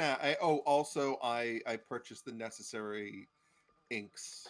Okay. She easily sells that. You know, this is less of a proper magic shop and more of a magical shop. Magical what shop? A magical pawn shop. That's it okay. seems because she is just starting, she is buying and selling whatever she can get her hands on. Best I can do is $20. You guy just said it's worth 500. Best I can do is $20. I gotta make a profit too, man. I gotta make a profit too, man. It's gonna sit on my shelves forever. No, it's not, you jackass. Anyway, now I need 10 hours. Well, that's fine. Someone in this party don't sleep. Yeah, we could. Yep. We could set ourselves up in this nice tavern / hotel I see over there. And I never need to sleep ever. Yikes. Still creepy. You go to sleep, you wake, you wake up. Not only do I never need to sleep, I cannot be put to sleep. Isn't that insanity inducing after a while? We're gonna have to take his coffee away. I no longer have need for coffee. But I like the taste. Give me the coffee. So you've purchased, and Artoria, you have purchased yourself an alchemy jug. Yeah, I already said that I would. Yeah. Make beer. So no one tell the rogue that you now have an infinite supply of poison. You can do that. Oh fuck! You can do that. The alchemy. One of the tricks of the alchemy jug is if you whisper poison into it, you get poison. Oh, basic poison. Fuck, only half an ounce, but that's plenty. That's a vial. Yeah. Yep. That is it. That is enough for a vial of poison, which is 3 applications. She gets it. And once it is officially purchased, she just whispers into it, "Wine," and starts slowly sipping from it. Slowly but surely, the jug fills with a gallon of red wine. Jesus. Now, what's the quality of this wine? Are we talking like mid-shelf, or are we talking cooking wine? Mid-shelf. Pretty good. Okay. You need to let it sit and breathe for a little bit, but yeah, it's pretty good. She just starts like swirling the alchemy jug gently. You all hear. I don't have to like splish or splash it. Oh wait, It doesn't spill out until you dip it. Oh, okay. Okay. Can I learn conjure crazy straw? You can also make 8 ounces of acid. Oh, sick. Or 4 gallons of beer. Oh, I messed up. Or 2 gallons of mayonnaise. Hey. Yep. This will also be really See? good if you go to the continent with no water, because it makes 8 gallons of fresh water. Yup. So one of the options is oil. Does that mean like flammable oil or like cooking oil? Or is it up to my discretion, the character's discretion of what they're thinking they want to summon? It is the black burnable stuff. Damn it. It is good for making people fall over. It is good for lighting on. It's alright. If you just use the mayo in place of cooking oil, it actually works out pretty good. You make some awesome grilled cheeses that way. Can confirm. Oh yeah. Mayo, like, for as much as I hate mayo grilled cheese. I just can't. Nah, it's something about mayo. If you cook mayo down, it Grilled just ham and oil. cheese. You know, I mean, mayo is just oil and egg whites. So Right. basically, you spread that on use that as cooks up real good. Little garlic on there. Among other chemicals. Yeah, I'll teach you how to do it. Well, yeah, you got an emulsifier. But for the sake of the fact that it is almost midnight, I have a promise with Sven. I will not let this stream go past midnight for reasons that I don't want her to come to my house one day. I will say that you all make your collective purchases and head over to that nice tavern that Rogue noticed, called the Fooled Hag Tavern. You managed to all acquire yourselves rooms for the night. I'll put it at 8 gold for all of you. Someone cover me. I got you. Although at the same time, I do not need to sleep, so I do not need a room. This is true. No, Paladin. Paladin, no, Paladin. Excuse me, landlady. Can I also buy a bed for my Paladin steed? It is actually a male halfling that seems to own the place, and he assures you you can have a bed brought in. I don't think he needs the bed, but he's insisting that I stay. I don't know what's got into him. Me and Artoria is gonna have a little talk. But you all managed to place your stuff down, and for the first time in a week now, sleep on a comfortable bed. Woo! And that is where we will end the session. Woohoo! Just laying down in the bed, like, it's fine. I've traveled a lot. I don't need beds. Just lies down on bed. Conks out.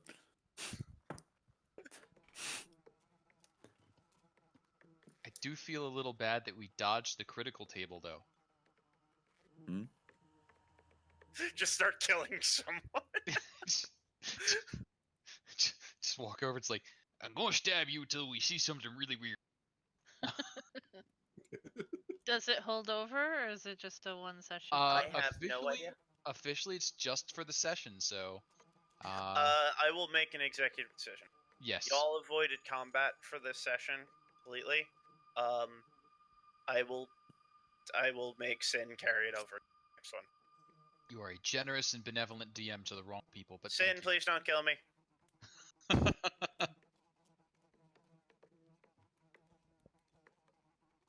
That's not... Don't fight it, Sin. We can talk. Let it happen. Oh, Jesus, hi.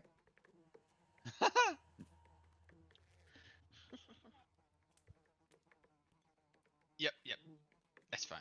That's all right. We can kick in the bits next week. Next week. Next bye week. Where are we at? Yeah. All right. There was speed to fetch. Artoria will go find a deer. And thank you, Twitch stream. Good night, everyone.